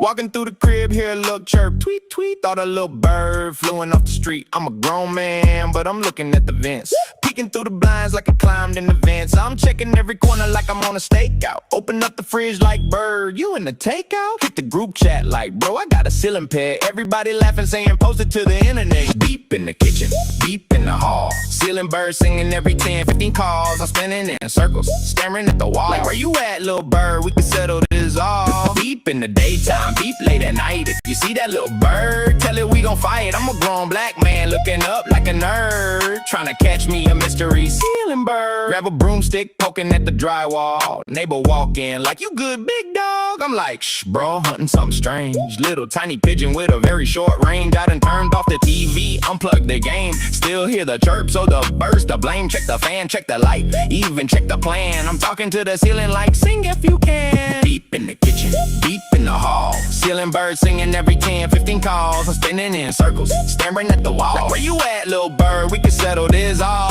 Beep in the daytime, beep late at night. If you see that little bird, tell it we gon' fight. I'm a grown black man looking up like a nerd, trying to catch me a mystery ceiling bird. Hold up, why it only chirp once in a while? Why the little song got a low battery style? Neighbor say, bro, that's the smoke thing talking. I've been hunting for a bird, I should just be walking. Look up, little white circle on the paint. That's the bird, that ain't a bird, man. I feel so played all this time, and I thought it was a sign. It's a broke little box trying to save my life. Beep in the kitchen, beep in the hall. Ceiling bird, really just a low back call. I'm laughing at myself, leaning back on the wall like, bro, change the battery, that is all. Beep in the daytime, beep late at night.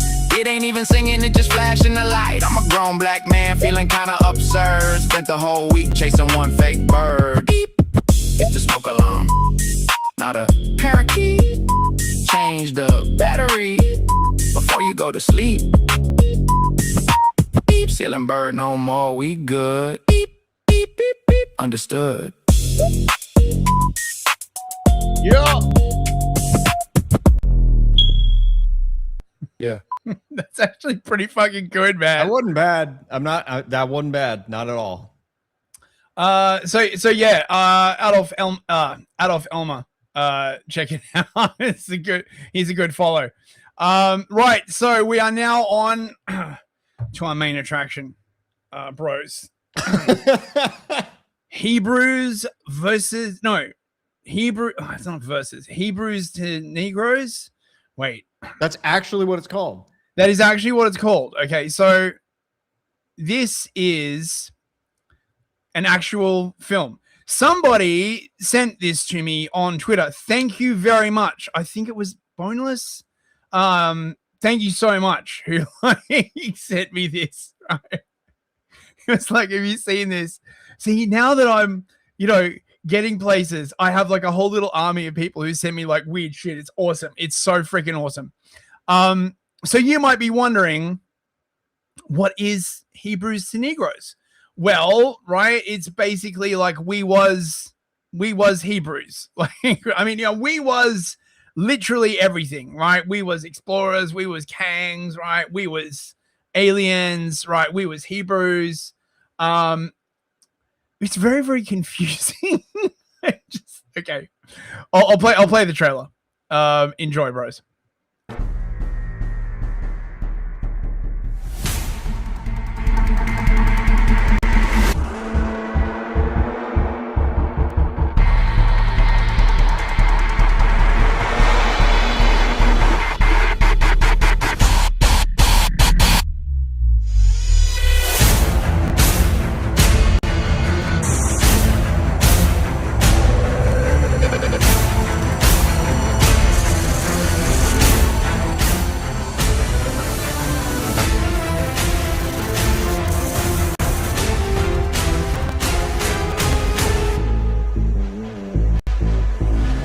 Honestly, the soundtrack to this goes pretty hard. I gotta say. Yeah. Yeah. I mean, even though it's just weird archival footage and a bunch of questions, I kind of like the beat on this.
The movie is in quotes. the movie. The movie. Yeah. So this is all a creation of this guy, Ronald Dalton Jr. Okay. Here he is explaining his genius on DJ Sabu, who's got 143,000 subs. So maybe I shouldn't be so fucking dismissive. Where's my 140,000 subs? Yeah, look at you, white boy. Right, you talking big game, but look at my girthy sub count. Right, I mean, right, and look, this is from 2024, and they're still rocking like the Black Lives Matter bullshit. Oh Okay? man. So, you know, I mean, look at these hashtags. Is this how you do it? You just spam hashtags, right? Hashtag Hebrew stone grows. Look at They the did way it it's twice. spelled, They right? did it twice. Once there, and then down at the bottom left there, they did it again. Hebrew And then they did stone grows. Oh my gosh. Oh man. Okay.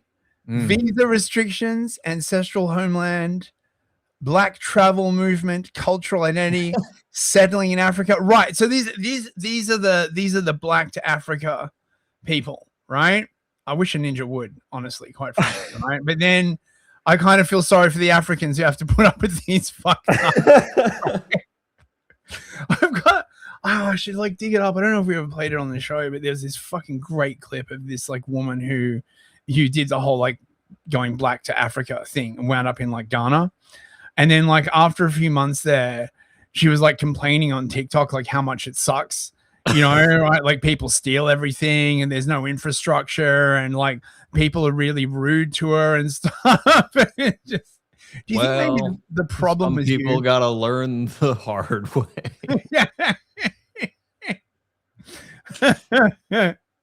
And by Kyrie doing what he did and drawing all those people to H2N TV, like I saw my subscription level skyrocket, and I saw the views on YouTube skyrocket, and they were all looking at, okay, he has this website, he has this website, he has this streaming platform. Oh, he has a second movie, he has a third movie, he has 4 books, and the books are on Amazon. And they started to going in different directions to find information on Hebrews to Negroes. And although my channel only had like 30,000, probably 30 to 40,000 people at the time, the threat was that they didn't want too many people in America. Now, okay, you will see that this is a running theme through this thing. Okay, they never actually say the central point of the film. Okay, it's always like talking about the message and how important the message is and how popular the message is, but not the actual message itself. I'm very confused, bros. Okay, like, you know, I did like a bunch of digging and I'm still no closer to actually knowing what the central message of this film is, right? I assume it's we was actually Hebrews and shit, but I don't know.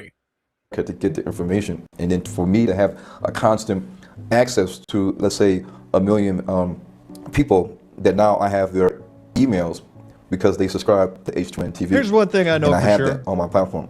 They don't one thing I know for sure, that is a fake beard. You look at it the does way look a bit fake, doesn't it? Yeah. Look at around his mouth. It's like one of those sock things that you wear in the winter that has the hole for your mouth, the ski mask. Yeah, and he keeps moving his mouth like it's itching. You know? I'm telling you. They don't like that because that's marketing power. And the whole reason why they were upset with Kyrie. Oh my God, you're right. You think I'm kidding? Oh my God.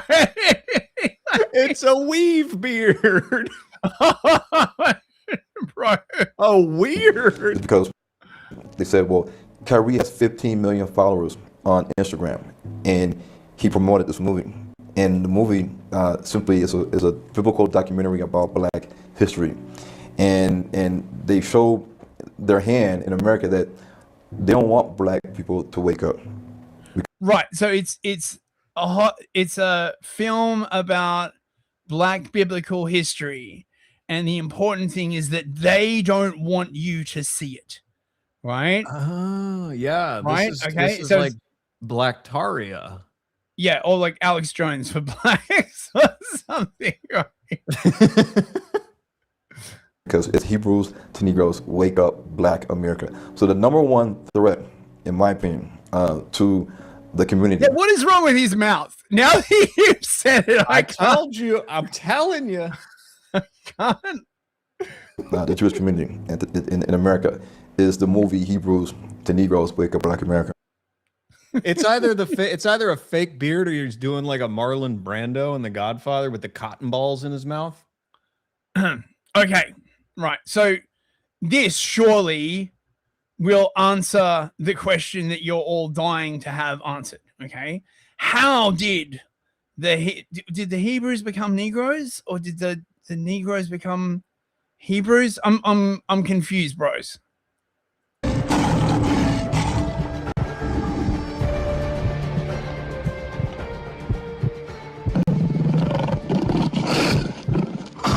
Unbelievable.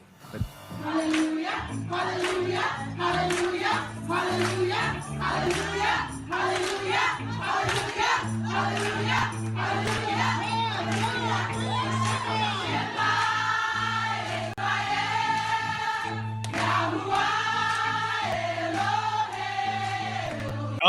Plato, you don't see that guy Plato? I mean, I never read anything that he wrote, but you know, Plato. Yeah, every king springs from a race of slaves, and every slave had kings among his ancestor. I'd love to ask this guy what he thinks of the dialogue between Socrates and Thrasymachus. Like, what? What you talking about? It's just, we see this over and over again, right? They just do this sort of ersatz version of academia and history. Oh yeah, right. They be like, oh yeah, them white people, right? They think like Plato is like a big deal, right? You say something, you say that Plato said it, white people gonna believe you. See, as silly as I totally agree with you. It's not intelligence. It is the shape of intelligence, right? They know that Plato is one of them smart people names that smart people talk about. And so they find a quote that has the word slave in it and they put it right up front and it's deep. Yeah, You know, that's right. It's deep.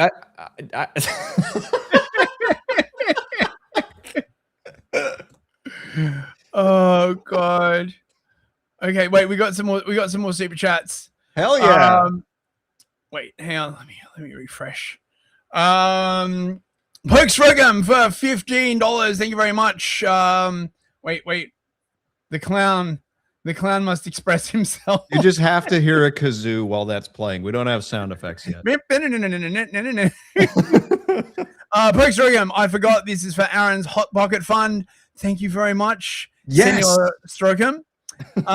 Dissident Knight for $5. New rap moniker unlocked. Little half helmet. Oh my God. Wait, is that it? Yes, I think that's it. Yes, thank you very much, guys. So okay. One of the other things about this is it's incredibly fucking slow. Okay, I'll bump it up to like 1.25, but you'll see what I mean. It's like we was movie trailers and shit, basically, right? Are you just gonna leave that clown there the whole time? Maybe I will. The following review has been approved for all audiences who seek the truth. Sponsored by the Negro Network. This is so. This I guess is the remains of BLM, right? In the same way that you still see people wandering around with fucking COVID masks on. Okay, this is the dregs, the remains, right? The people I guess who are still making money. Oh, off yeah, it, right? King for a day. They're like used up, and the system is done. I don't want to play with you anymore. And they're like, please come back.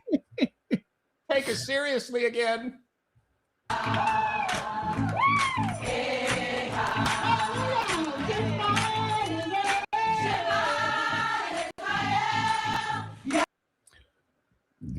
The scepter shall not depart from the scepter shall not depart from Judah, nor a lawgiver from between his feet, until Shiloh come, and unto him shall the gathering of the people be. Genesis 49:10. That's from the Bible. What the hell does that mean? I just don't know. It's like black Protestantism or something. You know what I mean, right? Like, oh yeah. You know, as Jeremiah once said, he who eats of the shrimp should sit outside the hospital. That's right. Should sit outside the hospital and hold on to the scepter of righteousness until the doctor come to give him his EpiPen.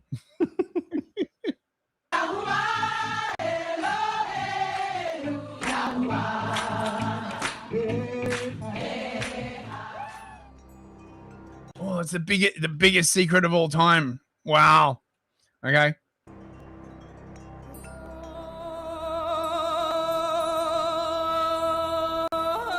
So what's the secret?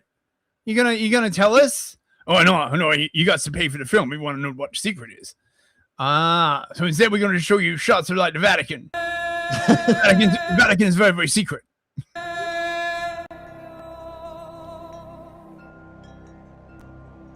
Catholic Church kept it hidden. Yeah, that right there. That's the Kaaba. That's at the Catholic Church. You know, the big one.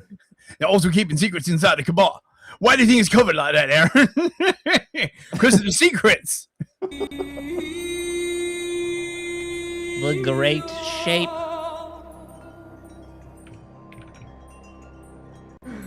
Oh man. Oh no.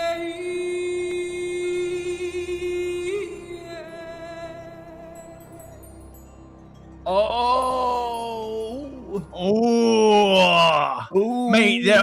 Everyone is keeping the shape secret, bro. Dude, when you've got documentaries about these moos in here, and everybody, they have blown their cover, and I thought they were like super spies.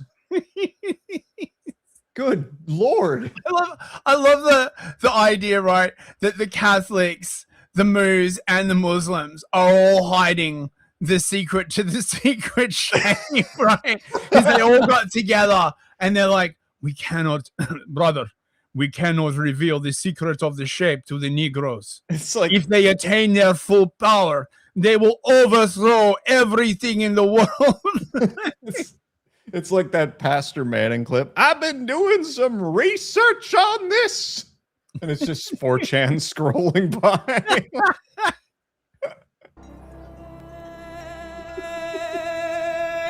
Right. Okay. President NASA, you will never be able to live here in peace because you left here black, but came back white. What the fuck does this mean? Huh.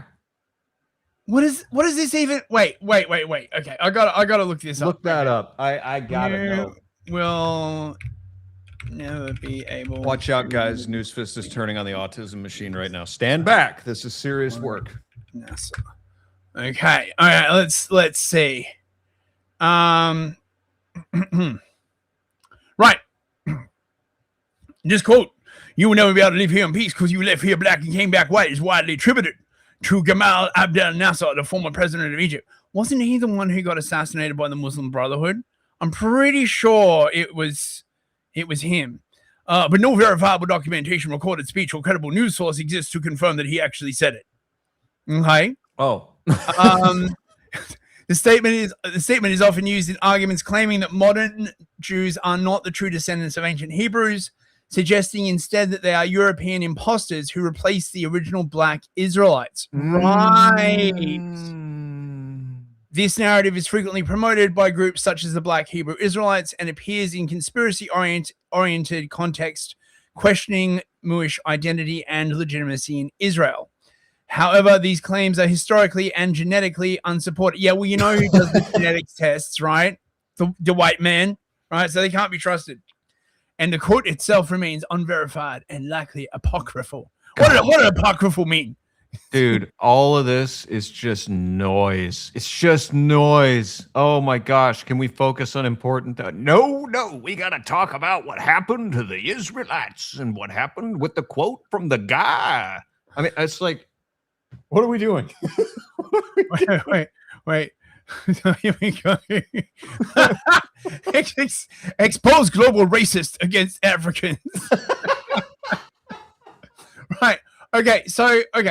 So Arden Party saying the Muslim Brotherhood had a crack at assassinating Nasser, but they failed. Yes. Isn't that how Sayyid Qutb wound up in an Egyptian prison and then got like tortured, and then he came out as like a complete freak? I'm pretty sure. And then the Muslim Brotherhood successfully assassinated Anwar Sadat. I think is that correct? Arden, please research for me. Oh mate. Oh, Black Twitter. Truth, we hear. Wait, what else is this account like posted? I have to know, bros.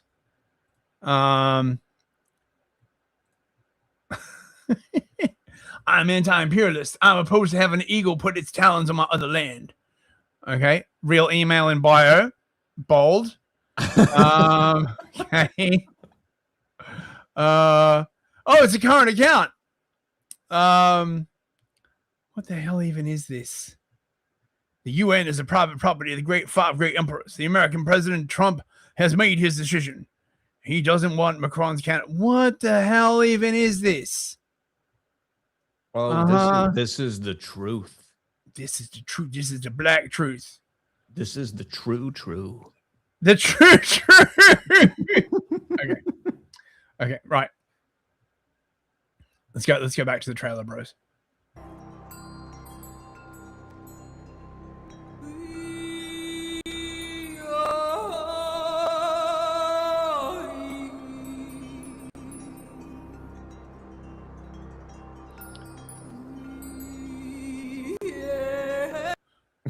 What the fuck even is this, man?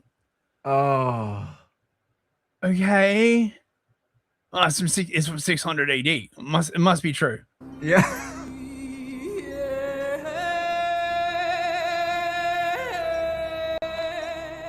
This is stock footage made in Wisconsin.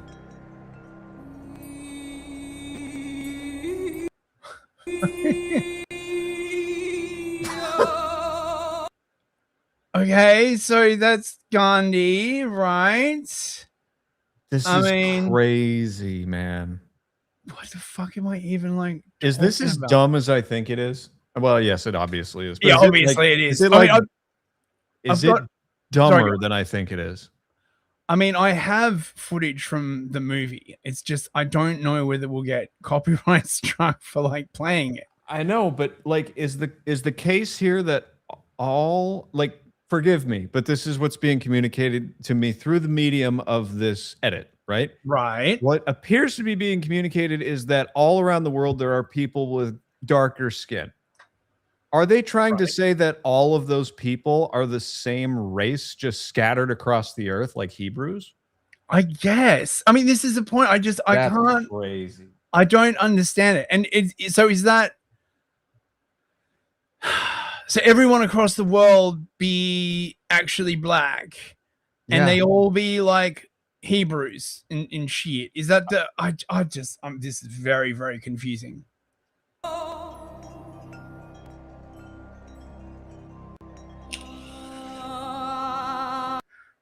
Uh-huh.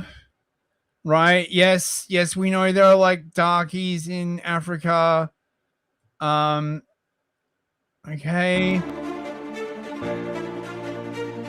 Okay. So Moses was black. Okay. The music is cracking me up. What's this picture of? Is that a dude wearing like a cap with like a tablet on it? What am I looking at? That's Moses. Okay.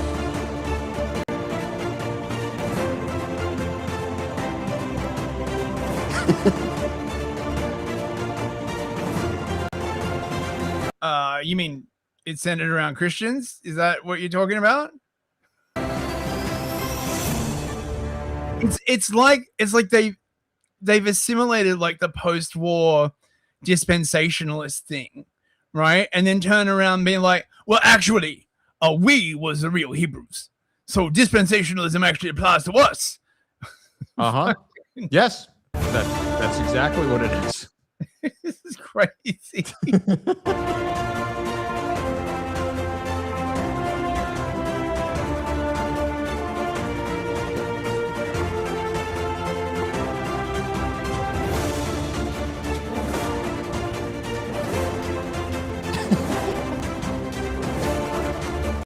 What are we watching?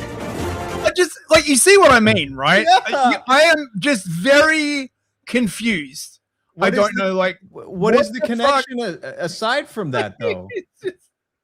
Is it just There's a video of a guy picking cotton as if there were cameras then. It's literally we was movie trailers. Like, is this what this guy thinks a movie trailer is? Is this what appeals to black audiences? I don't know. It has the Man, shape of a right? trailer. Okay, like look. Okay, so look, right? I watched this whole thing. I'm still no closer to understanding what the fuck this is. Okay, right? But you can go to H2N TV. Okay, right? Look, he's got like the lion. He's the crown is like slanted. You see, because only white people be like wearing their crowns like straight and shit. Okay, right? It's like the lion print in the letters. Okay. Finally, a program that showcases the kind of material we have been waiting for. Now, I mean, it does seem like this guy's making money. I mean, it's hard to say. Okay, right? So everything that you click on, Real quick, Arthur and Callie says we was IMDb.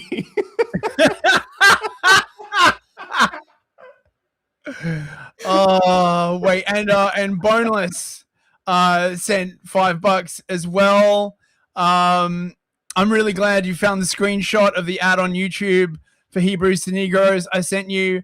This is fucking gold. Yeah, thank you so much, Boneless. Man, like, without you, yeah, I would not have like discovered this. The clown is very, very happy. Like, he is absolutely ecstatic. Dude, I am euphoric. And we also got one From Jack Me Nimble for $5. Thank you, Jack.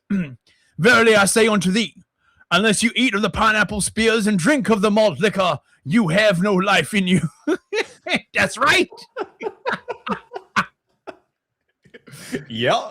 Thank you very much, Jack. Right. So okay. So this is Hebrew history. Now my understanding, if I remember this, okay, is you try and like click on these, and it asks you to like pay money. Where is it? No, it's actually like playing it, or is it? Oh,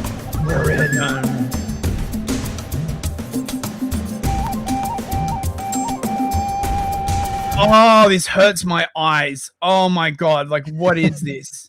Shalom. Shalom.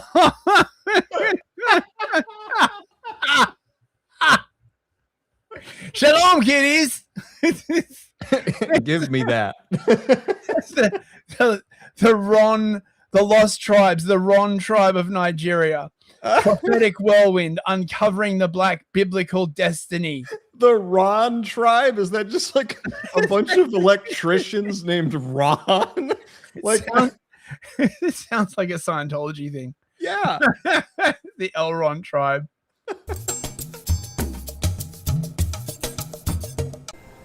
Shalom.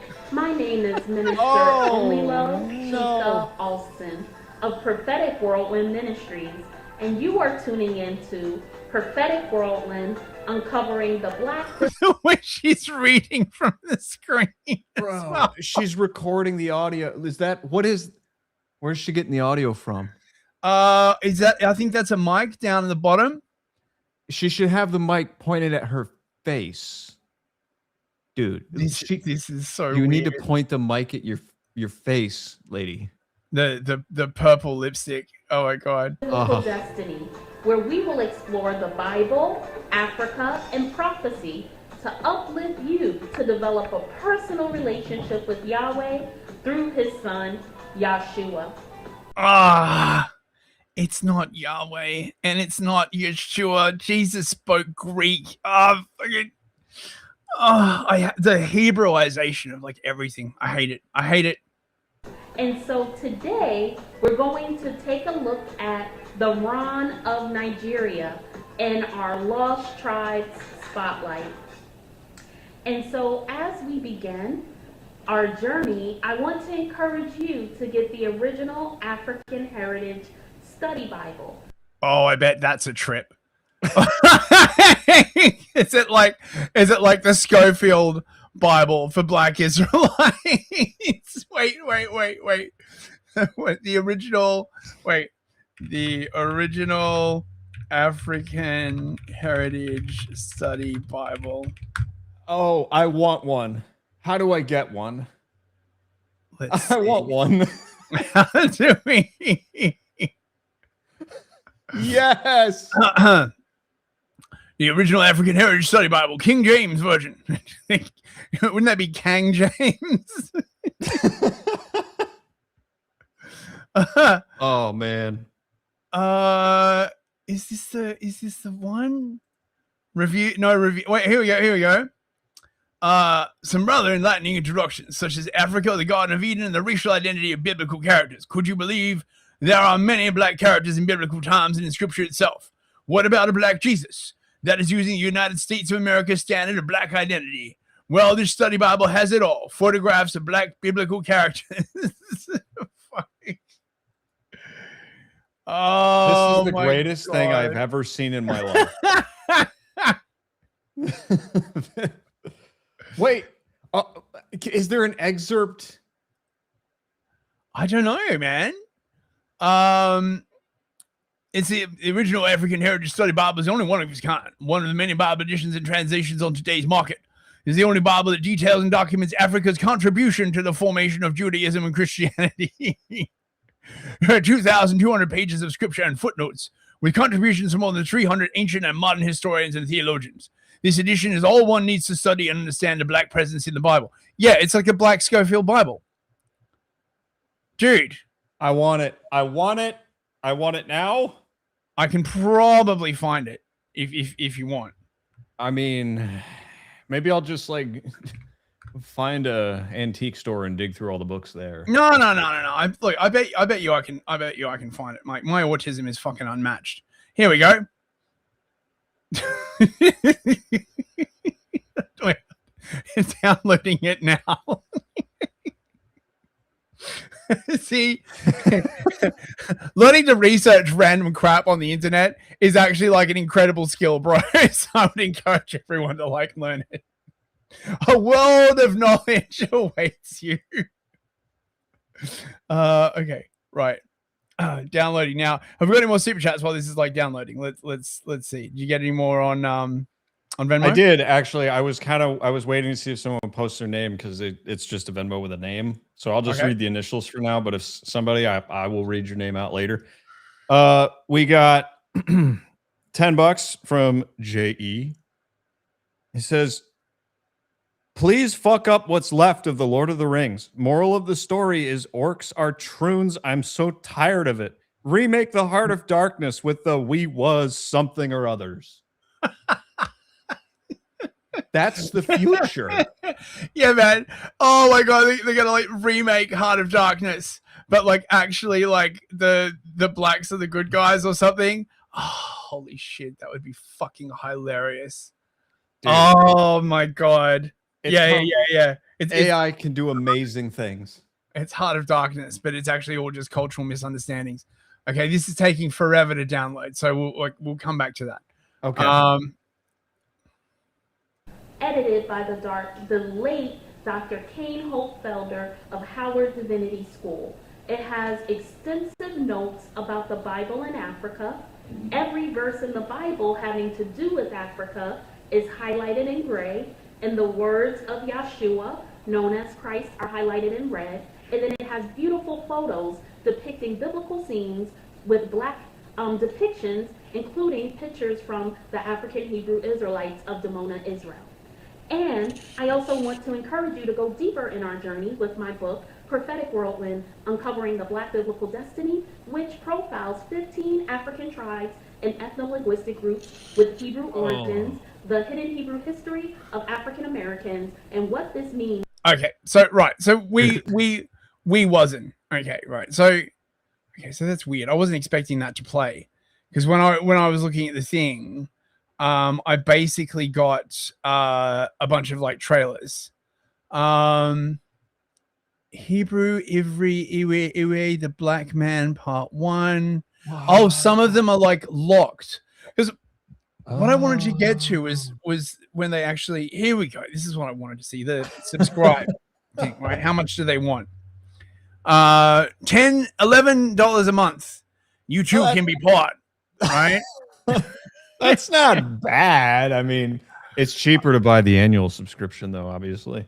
I mean, I guess if you want unlimited we wasn't, right? This is the place for you. Okay. I got a bunch of like trailers. They got a new movie coming out. Hebrews to Negroes 2, Revelation, the Age of Awakening. Let's check it out, bros. Come on. Yes.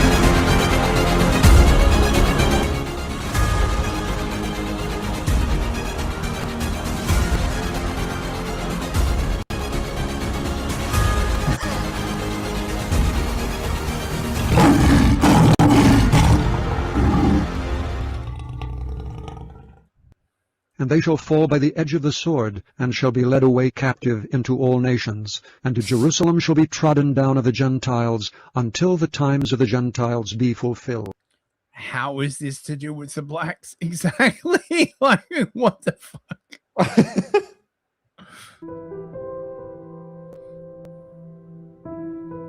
I hate the way, I know this started under like Protestantism.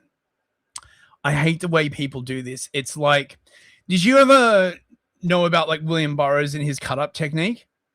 No. Okay, right. So brief aside. Okay, so William S. Burroughs pioneered this sort of like weird idea, which I presume he got from Ginsberg, who is Mooish, because this is actually like old Mooish technology, right? Where he'd get like a a piece of like paper like with stuff on it, and he'd cut it up so that each piece had like a little word, and then he'd like randomly like throw them and reassort them. Okay. And he reckoned that by doing this, he could do like spooky crap. Okay. And the way like people do, they do the same thing with the Bible, right? They take like one verse from here and they take another verse from there and they stick them together and try and get it to say something that the Bible totally does not say, which would be fucking like obvious if you went to like a proper church. You know what I mean?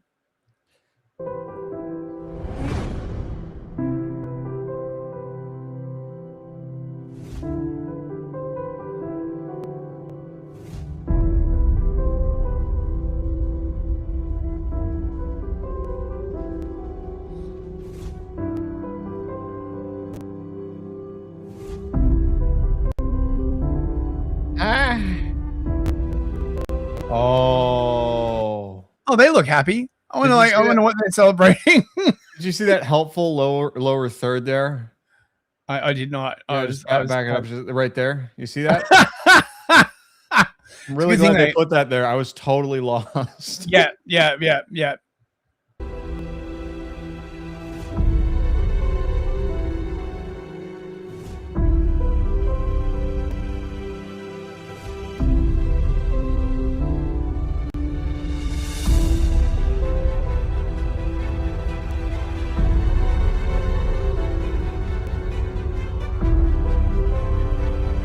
I need a narrator.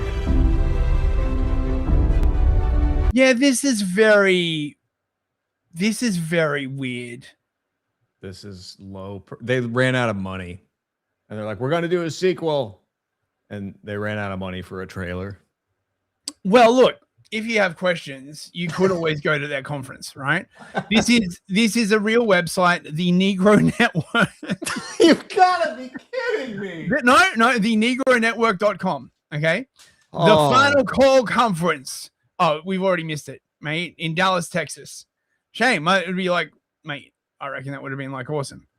Wait, does this play? Is he going to play? No, it's broken. Okay. Of course it is. You know what? I like the pyramids at the top. There's just like hundreds of pyramids. Like three's not enough. We need pyramids. That's right. We was many pyramids. I said I want to see the pyramids. I need to see the pyramids. Hey, hi. It's a Zoom webinar. What? Wait. How much is it? Or is the registration link broken? Oh, no. Don't take me to Zoom. Fuck off. Oh, my God.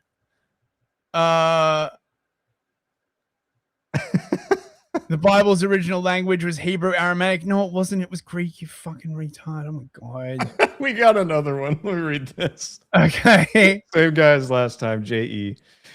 Please, sirs, for the love of God Almighty, please talk to someone with Drive Time Movie Night and send them the Louis Farrakhan channel you're reviewing for February's material.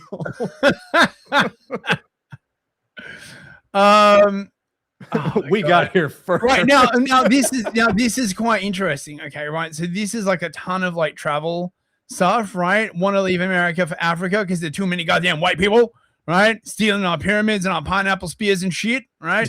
Can't even get enough EBT up in this bitch. Why not try Botswana? South Africa, right? Nick Botswana. Why not Ghana, right? Like all the places that you could go. Okay, so look, we're gonna end that. I've got one more like section. We're getting a bit tight on time. Now this guy is like an amazing like follow, Homath. If you're not familiar. Man, this guy, like, he's dropping bars. And I read this, and this made me think about the mystery of the shape, Aaron, right? Oh, yeah. So ninja parasites often complain they live in food deserts. These are urban areas where it is difficult to find healthy food like you would find at a grocery store. Food deserts exist because when you open a grocery store near such a population, they steal from it until it goes out of business. When the grocery store closes, they believe that the food has been taken away from them, which is racist. They do not understand that the food was actually being brought to them and that the work of bringing the food is what stopped. Do you see the difference in framing? They do not say, oh no, we robbed the store too much and they stopped bringing food to us. They say, the food was coming out of the ground like a magic fountain and you stole it from us. This is because it is not possible for the vast majority of ninjas to learn about work. It is difficult for most whites to understand this, but ninjas do not even know that work happens. Even if they have jobs, they do not know that they are doing work. They only know that they have to do something unpleasant or else they can't have money. This is also racism. The idea, quote, that the food would not be here if someone did not do work, and that's why we have to pay for the food, is far beyond the capacity of this kind of a brain. The grocery store simply was here.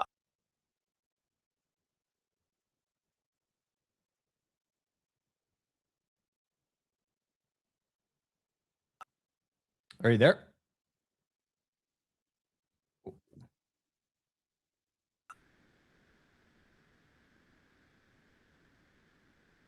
Below 85 IQ, which is over 90% of blacks and about 80% of Indians. This is why these populations can never be helped or fixed. The more you give to them, the faster they reproduce. You cannot make them more intelligent. You can only make more food fountain deservers. I mean, bro. Jeez.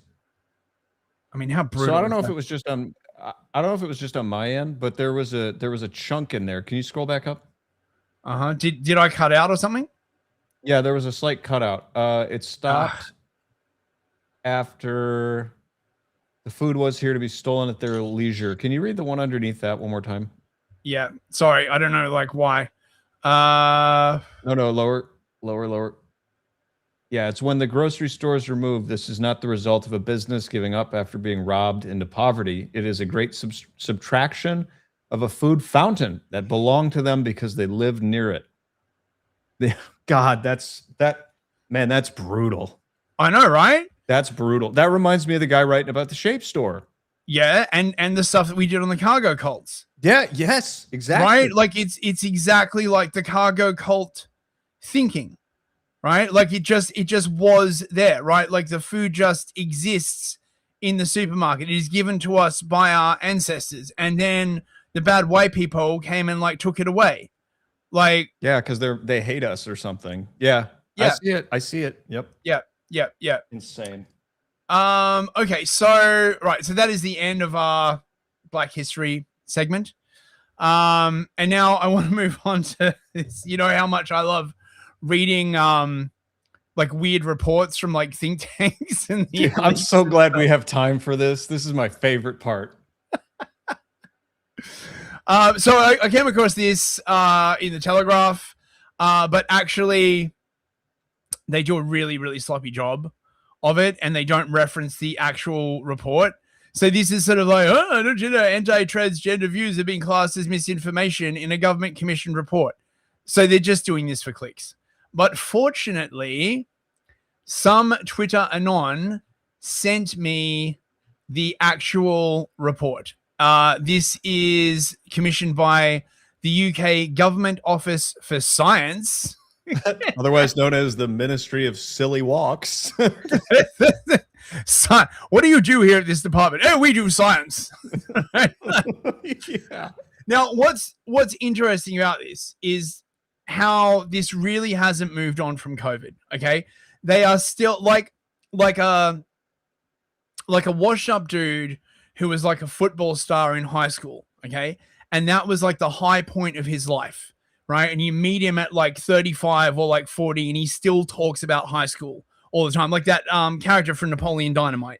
You seen Napoleon Dynamite? Okay, oh yeah, right. Of course. So to these kinds of people, right, COVID was like their peak experience, okay, where they were like running quarterback for some football team. I don't know. I don't really do sports ball, okay, right? But you know what I'm saying, right? Like they were famous. They were in control. They got all the, well, not the hot chicks, but right, like people called them and asked for their opinion and stuff like that. They were respected, and they want to get back to that, right? Yes. How do we get back to that? Okay, where we had the power of internet, life and death over everybody.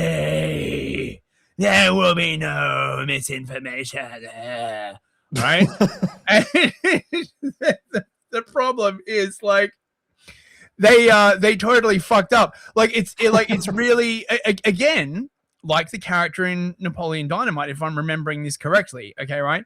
He wants to go back in time because at his big game, at his big moment, he fucked up the kick, and he has to live with that. And this is exactly what happened with COVID.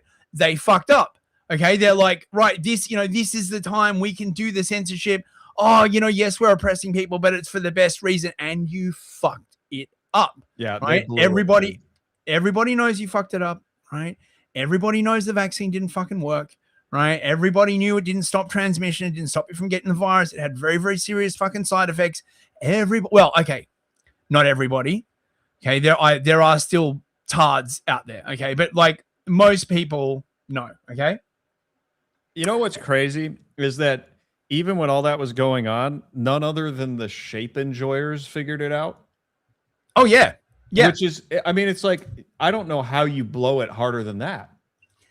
Well, actually, they deliberately went a lot easier on minority populations when it came to like forcing them to get the vax. Like literally, I've seen policy documents, and they're like, well, we can't force this on minority populations because they already have a distrust of government. We know why they did that, though. They really didn't want to hurt them.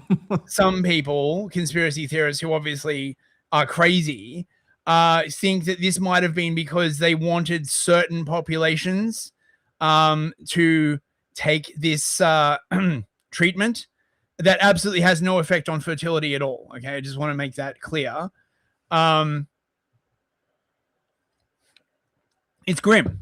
It's grim. And I think this whole period was it had been building for a while, but this whole period was when the Western governments basically decided that you could justify literally anything on the basis that it would hurt minority populations. And now it's just anything you want. Okay, right? Like, you want to, I don't know, right? Bomb Iran. Oh, it's like for minority population. Now, maybe that wouldn't work. But you know what I'm saying, right? Like there's tons and tons of stuff. We need climate change. Oh, why? Because it affects minority populations, right? Like we need to like tax everyone into oblivion. Why are minority populations? Like it just became like the go-to fucking buzzword for like everything, right? Mm-hmm. Grey Jackeye. Yes, they excluded deliberately doctors and engineers in my country as well. See, I fucking told you. Possibly also because they knew the whites wouldn't chimp, or if they did chimp, they would sort of chimp in a very, very sort of controlled kind of way. Yep. Whereas if they started rolling up on the ninjas and holding them down and like shooting them full of mystery juice, well, I was gonna say, it's when you go back and you look at the PR that was out there, it's very clear who it was targeted to. It's designed. It's designed for us. Absolutely. And it's like when you look at it, when you go back and you look at it now, you're like, ooh, that's nasty. That's like cringy and weird and spooky. And at the time, but if you try to think about it like, your average like normie, office jockey, whatever bug man, they're like, oh, this is very serious. Why? They're telling us that we need to get the vaccine, and those upstarts down in the nasty part of town, they're not getting them, and we are not savages like them.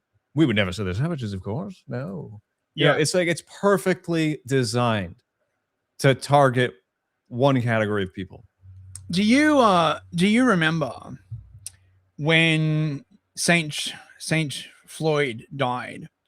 And they literally said that everyone could go out and protest for BLM and that it wouldn't spread the virus. Yep. That was a real thing that happened. I know. Right? And I have said this to people and they're like, nah, that didn't happen. I'm like, it fucking did happen. It absolutely happened. I remember it distinctly because of just how batshit insane it was.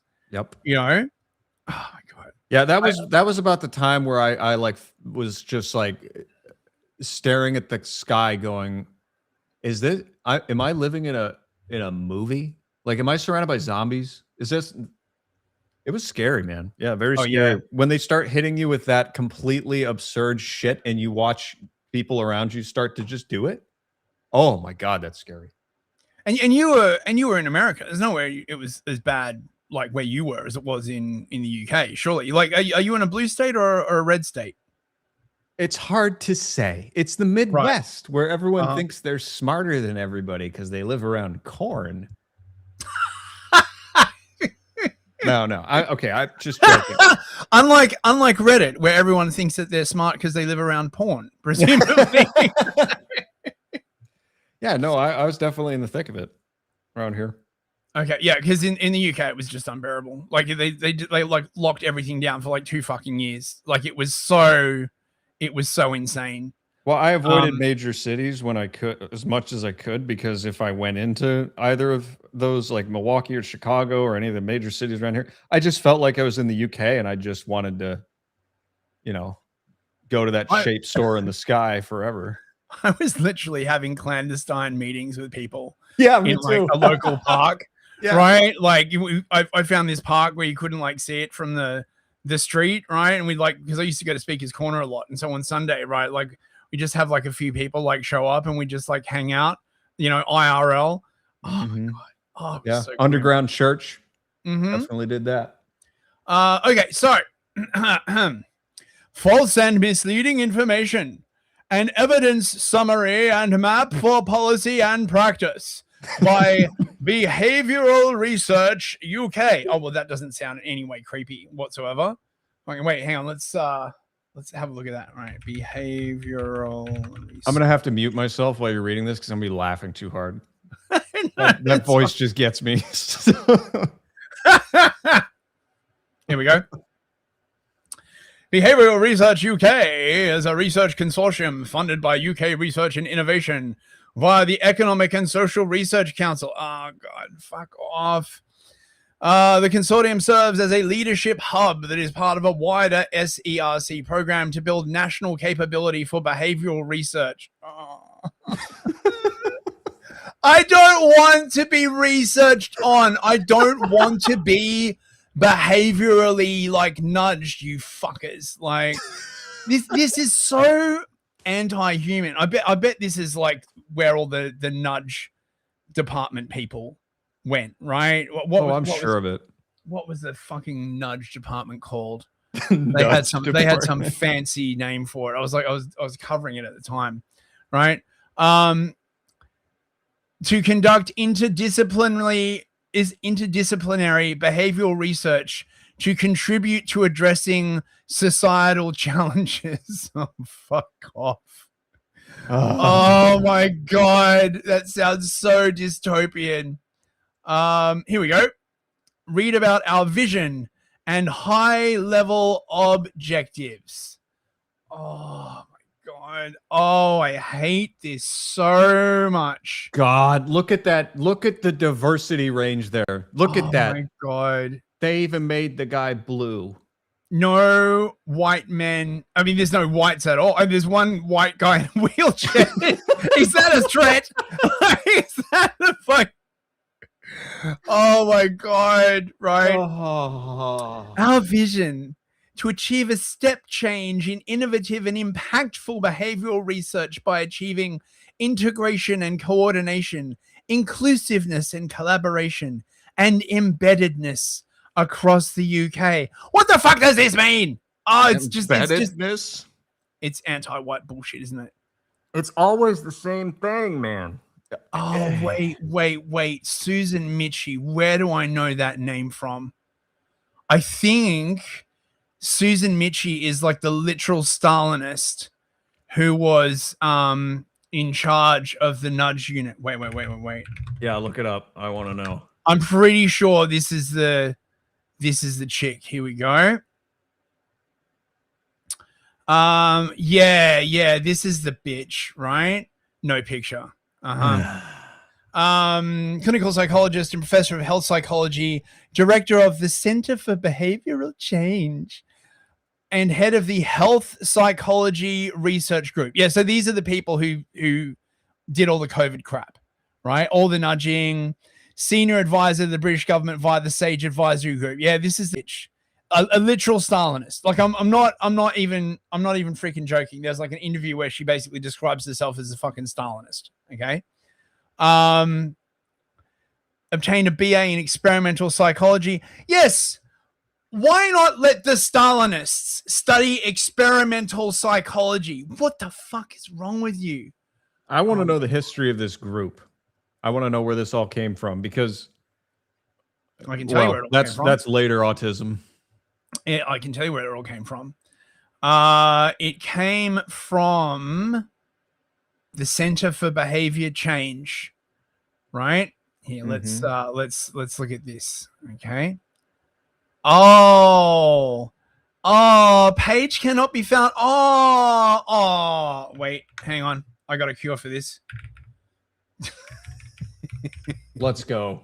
Let's go. Come on. Listen, I'm not a robot. Yes. Traffic sign. Come on. Okay. Right. Let's see if it's on archive.is. They hate archive.is, by the way. Because it has like a bunch of like sins that come on.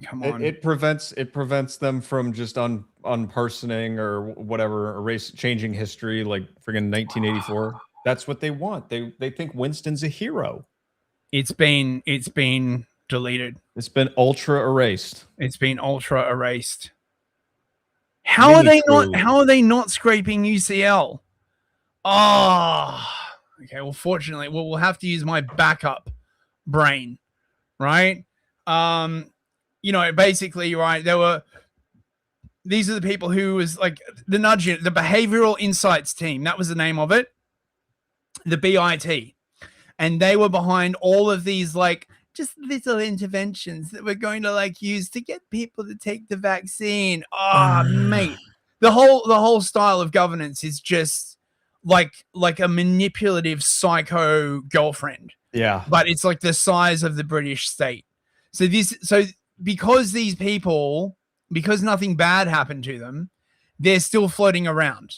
And now they're going to like inflict this fucking bullshit on them.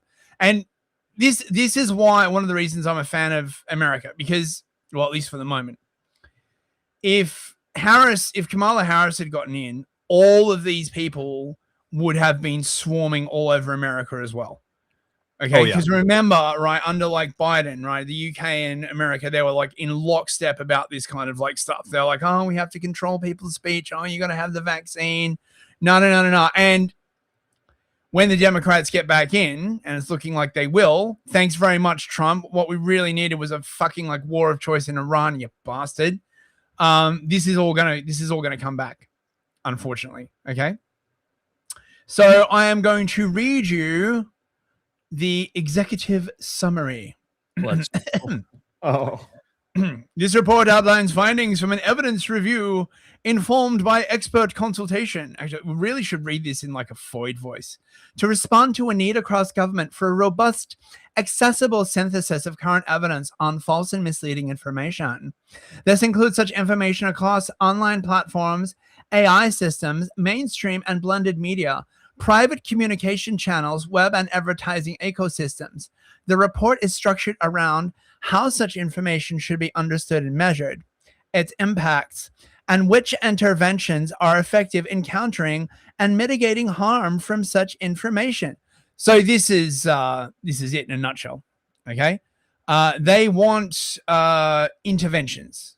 Okay, they want interventions to mitigate harms. All right, what kind of harms? Well, let's see.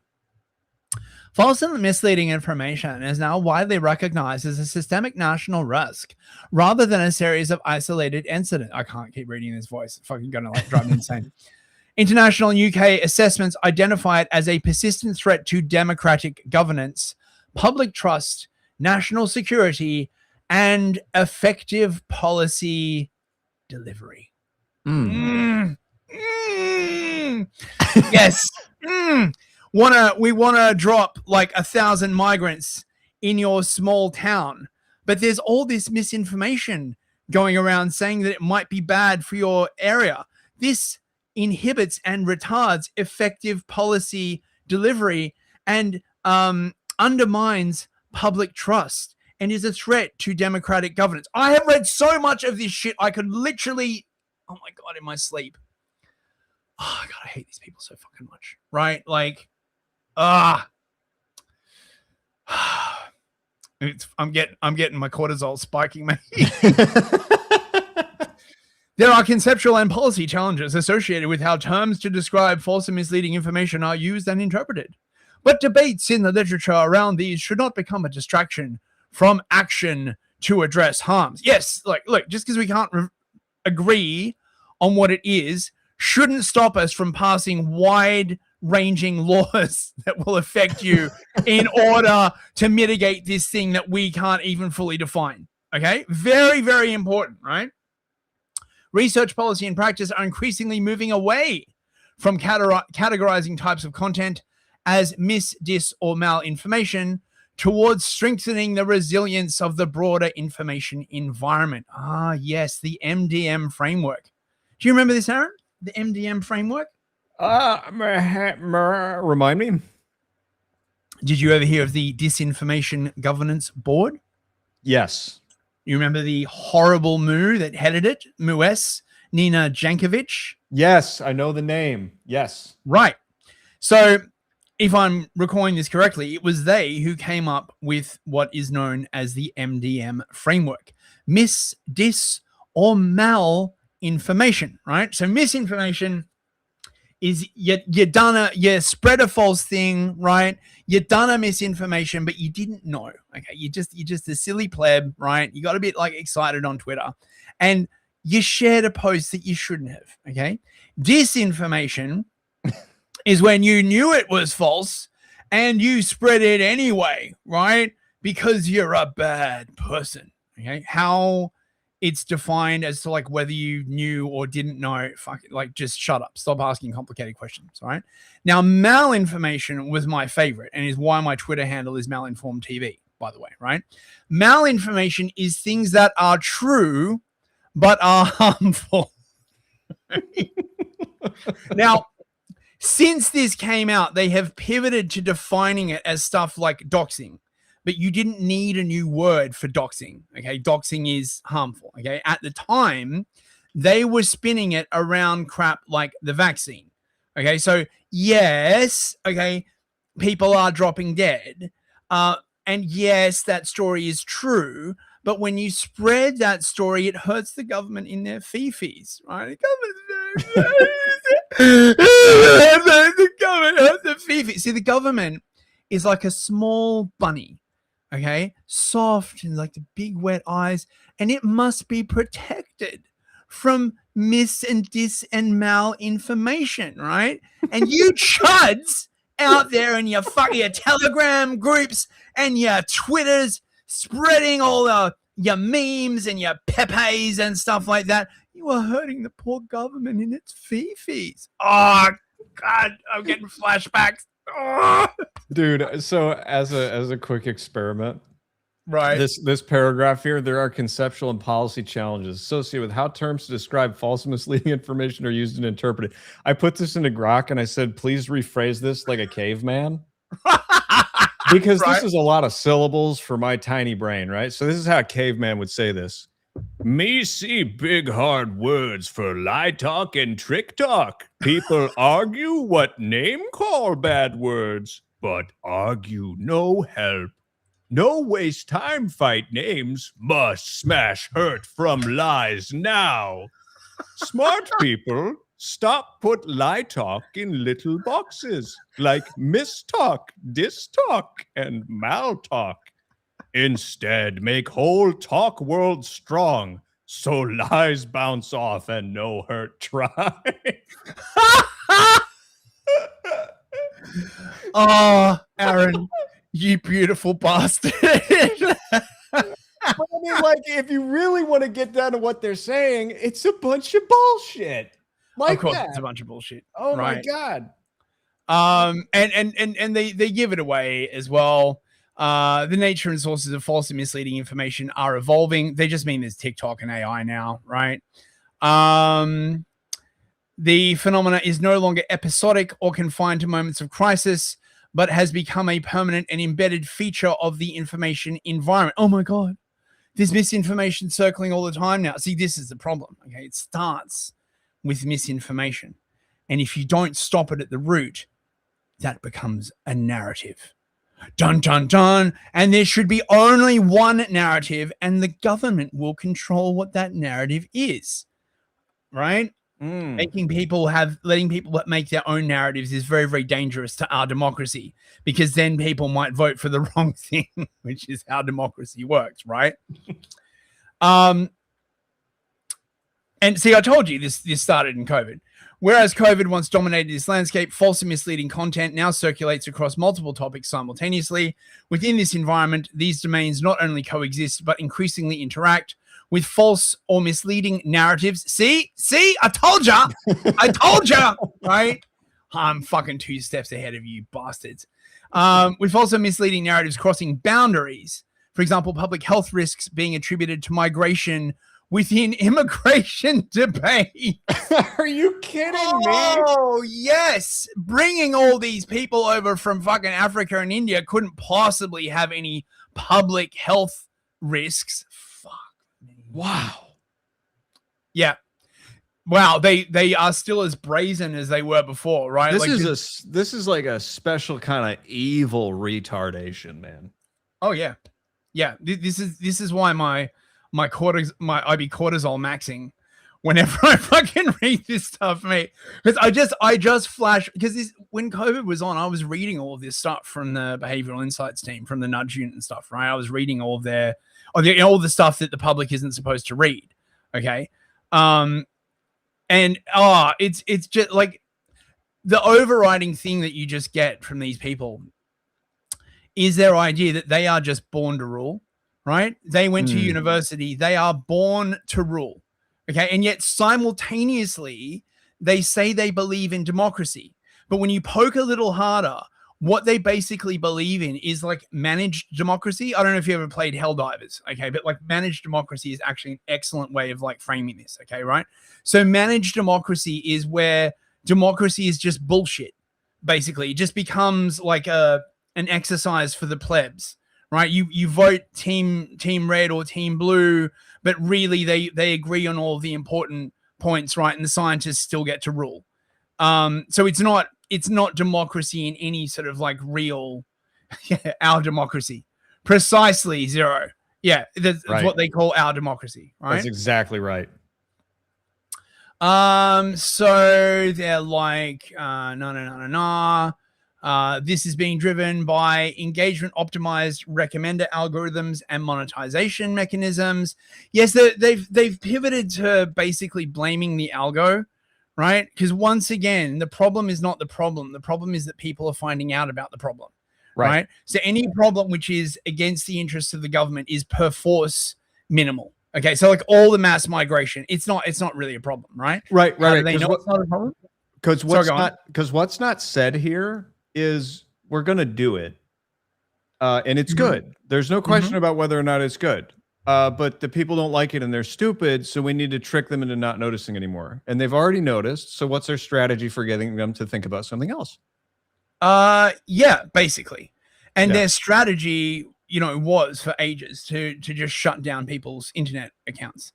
And they want that back, but they want more, right? They want the ability to like block people's bank accounts. They want the ability to like just destroy your life, right? These people are absolutely like fucking evil. So repetition effects, illusory truth, where repeated exposure increases the perceived accuracy of a statement, and illusory consensus, where amplification methods give a false impression of prominence to fringe or false viewpoints. So I mean, because this is really funny, right? Because they would basically say, right, like my concerns about mass immigration are like bullshit. Okay, right? But I can just go outside and be exposed to this, right? This is another way they like to like frame this, basically, because they all live obviously in really, really posh, highly white areas with like functioning police forces and all this kind of other stuff, right? Like, as I like to say, not for them the mosques of Tower Hamlets, right? Not for them the Negro cost of Croydon or whatever. Okay, they live in like nice posh areas, often outside London. Okay, so for them, there is no such thing as mass immigration, right? It's just all these like chuds worrying about it. Okay, blended ecosystems, social media and mainstream media and advertising and AI generated search results. Okay. Oh, and private and personalized channels, messaging apps and AI companions. Ooh. See, they don't like people being in group chats. Okay. I mean, they like to have their group chats, obviously, right? Like they're, if you could get inside their fucking group chats, right, it would be the most fucking sterile bullshit you like ever saw, right? Everyone huffing their own farts. Anyways, have you read this new paper from the School of Nootic Diseases? But not you chuds, right? It's very, very, very, very important that you don't have a group chat that we can't see into, because God knows what you might be like saying to each other. You know what I mean, right? Right. Assessing the impacts. This is my favorite section, because they basically say like they've got no idea, like they can't prove the impacts. Okay. Typical. Okay, so individual harms are the most direct and easy to evidence. They include preventable deaths from false health claims, for example, about the effectiveness of treatment or vaccines. Oh, I see. We're still doing that, are we? We're still claiming that people are dying from not having the COVID vax. Okay. Oh, it's 2021 all over again. Get fucked, right? Financial losses from fraud. Now, this is true, but this is always a very, very minor part, right? I noticed this during COVID when they were cracking down on all of this like stuff. They weren't going like after scammers, right? They weren't like front page like things every day about like people being scammed out of money, right? Oh, no. It was about, oh, take the vaccine, this, that, and the other, right? The fraud was just the like, oh, yeah, and some people get their lives destroyed from fraud. I presume because like nons are doing it, so it's fine. However, it is important to take a measured approach when assessing individual impact. While clear examples of harm traceable to false and misleading information exist, this must be sent against the broader evidence that it is generally more difficult to persuade people of information that conflicts with their existing beliefs. Now, this is the part they're really interested in. Societal harms include erosion of trust in science, media, and public institutions. Have you considered not sucking? Right? Again, I have said this like many times. It is everybody else's fault but them. The reason why science has been discredited is because there is so much fucking terrible science. The reason why the media has been discredited is because there is so much terrible media. And the reason why public institutions have been discredited is because they suck ass. Yep. Right? And and when people criticize them, they just come out with some like bland boilerplate bullshit like this. Okay. Increased social polarization and a broader breakdown in shared standards of truth. No, what you mean is that while you had society under like a propaganda lockdown, right? The truth that people believe, those shared standards of truth, were primarily propaganda based, which is not to say that like all this shared truth was false, but just that it was always slanted in a certain direction.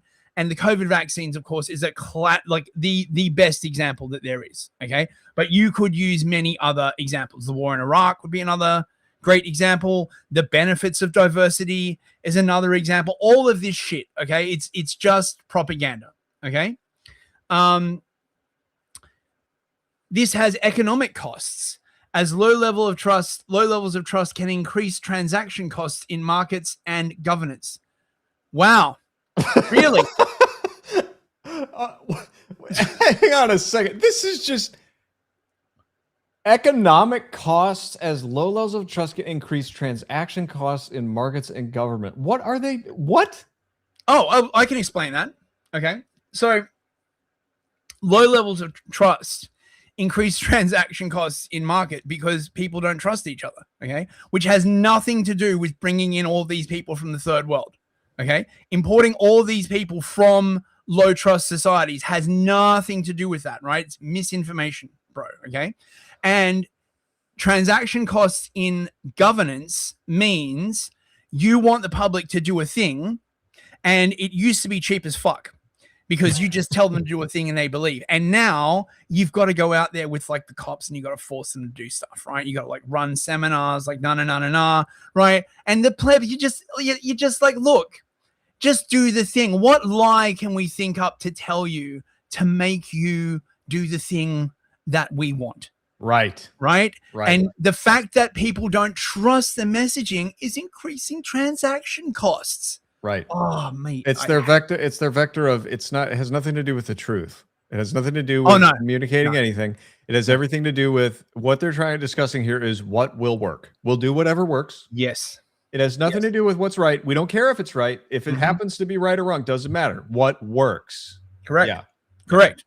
And this is now the basic form of governance that exists across the West, right? You want people to do a thing, and you then figure out the most effective lie to tell to people to get them to do the thing, right? There is no consideration of truth. There is no consideration of morality because these people don't believe in God for a start. They don't believe in any higher source of moral truth. It's just about what lie can we tell to get you to do X. So in other words, the entire government has basically become like an Indian call center scam. Really, you know? Yep. Organizational harms affect businesses, public institutions, and democratic systems, particularly during crises. These include disruption to industries, reputational damage, and interference with democratic processes. Across all levels of harm, health misinformation is well studied, but evidence gaps remain significant in areas such as climate,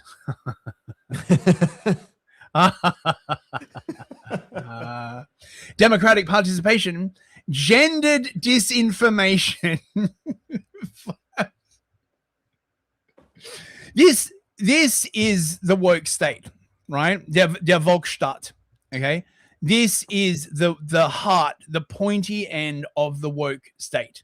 Okay, these things are all now assumed with inside government. It doesn't matter whether they're true or not. They will make them true, if you know what I'm saying. Okay. Oh, and of course, my favorite one, and impacts on marginalized communities.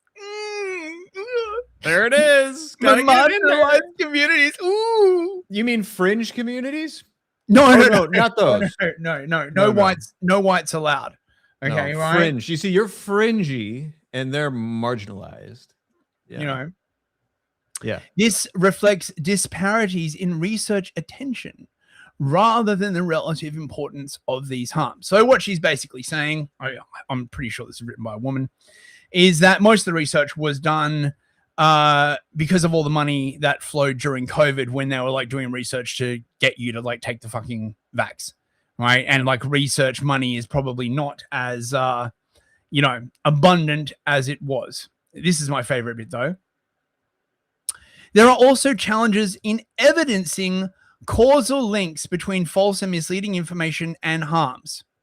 So they don't even, like they admit they don't even know that these harms actually exist, which again means that what they're really concerned about is damage to the narrative, right? The woke post-war narrative, okay?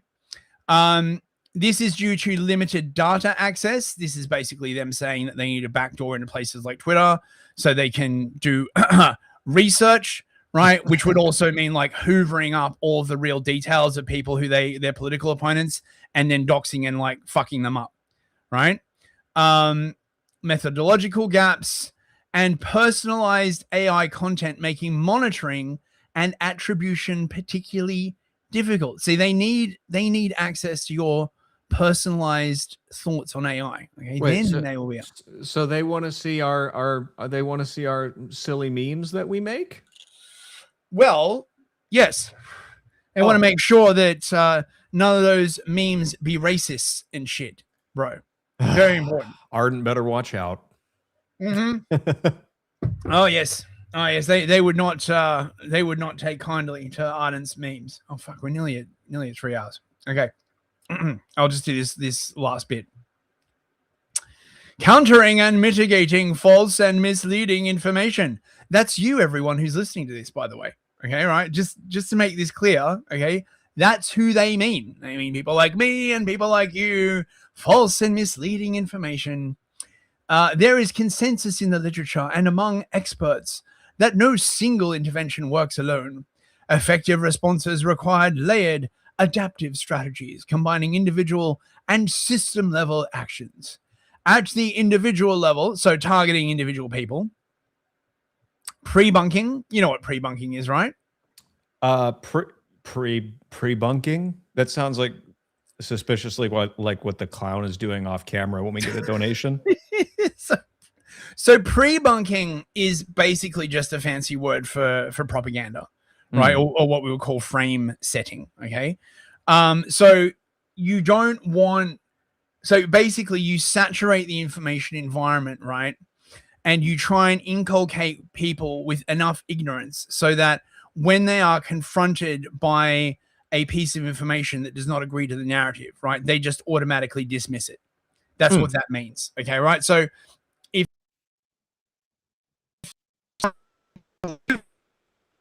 Max has side effects, they'd be like, oh, no, it doesn't. I saw that on the BBC, right? Or, oh, no, it doesn't. You know, I saw a thing at school. Or, oh, no, it doesn't, right? You get what I'm saying? Okay, that's what pre-bunking is, okay? Explaining manipulation techniques before exposure. So this is another thing as well, right? They'll go, this is what media literacy is. They'll go into schools and they'll be like, you know, some people, some bad people might try and tell you that there are bad things associated with the glorious vaccine. Those people are hateful and want to divide us and just want to make money off suffering. You don't want to listen to those people. Okay, that's pre-bunking, basically. Okay. However, it's I love this bit. Its effects decline without reinforcement. Booster interventions are necessary. And when COVID was on, boosters. Oh yeah, when COVID was on, they made an explicit reference to pre-bunking being basically like an information vaccine, right? So we shoot your like the soft heads of your children full of this crap in the hope that when they are challenged by the misinformation virus, their information immune system is strong enough to resist it. I'm not even joking, okay? Debunking, correcting false claims, can be effective, but is limited by the continued influence effect.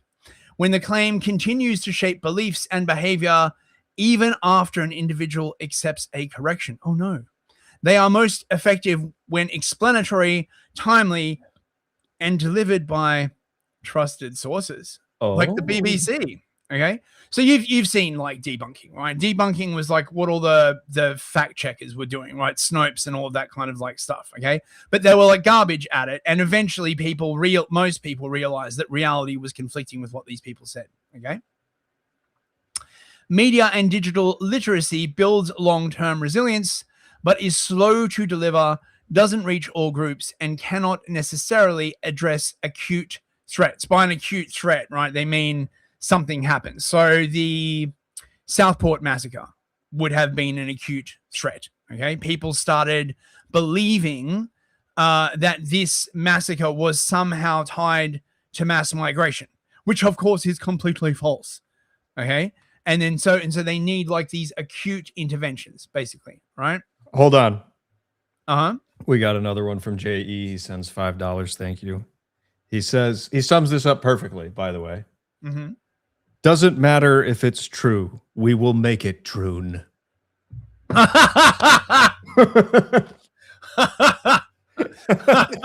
wait, hang on. The clown approves of that super chat. He's very excited. Thank you very much, mate. Hilarious. Right, okay, we're nearly at the end. At the system level, voluntary platform self-regulation is insufficient. Statutory frameworks with independent audit and enforcement are needed. In other words, you need government censorship of social media, right? You need a body like Ofcom, with wide powers to censor stuff, impose fines, all this kind of like other stuff to make sure that the narrative is preserved, right?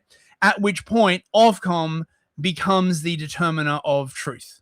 And we saw this again, right? Like with the vaccine, right? You know, what's true? Well, we will decide what is true for you. Okay.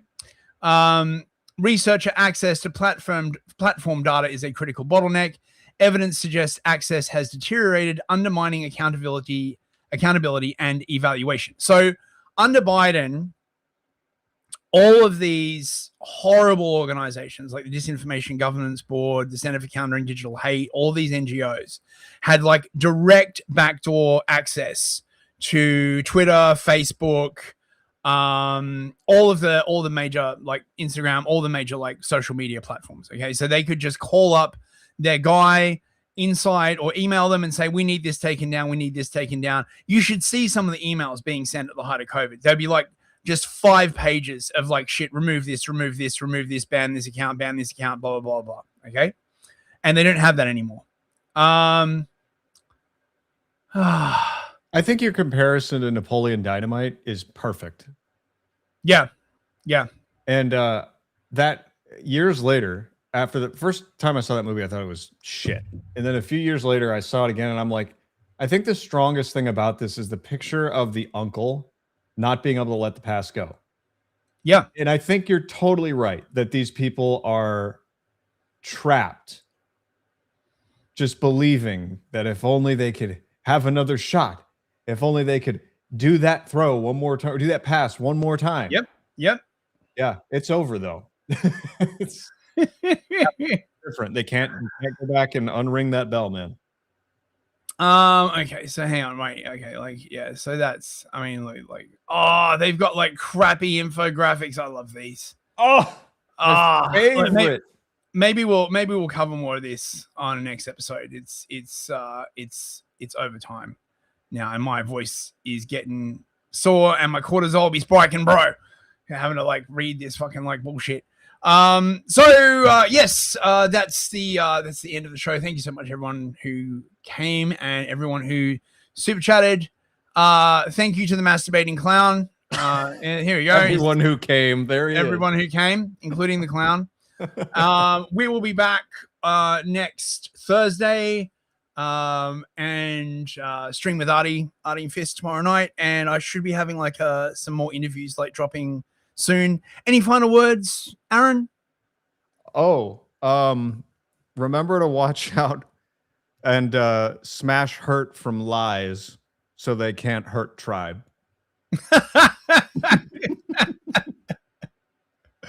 And thank you to everyone who like super chatted. I really appreciate it, bros. And I'll see you I'll see you tomorrow. All right. Good night, bros. I gotta have a bit of a sit down after that. Let my cortisol go down. Fuck it. Oh my god. All right. Where's the bumper? It's there. Just dig. There we go. I got it.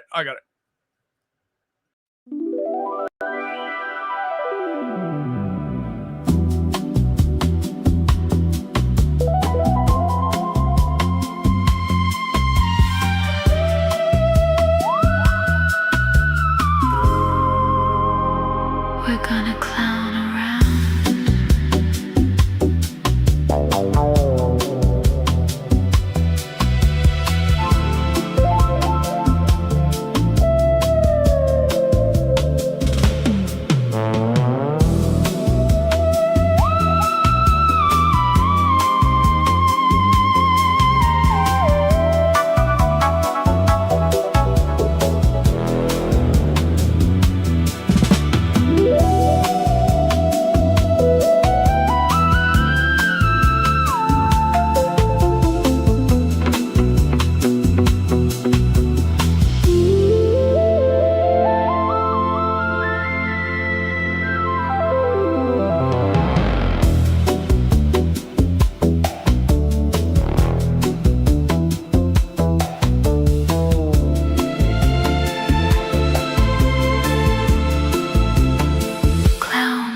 Life.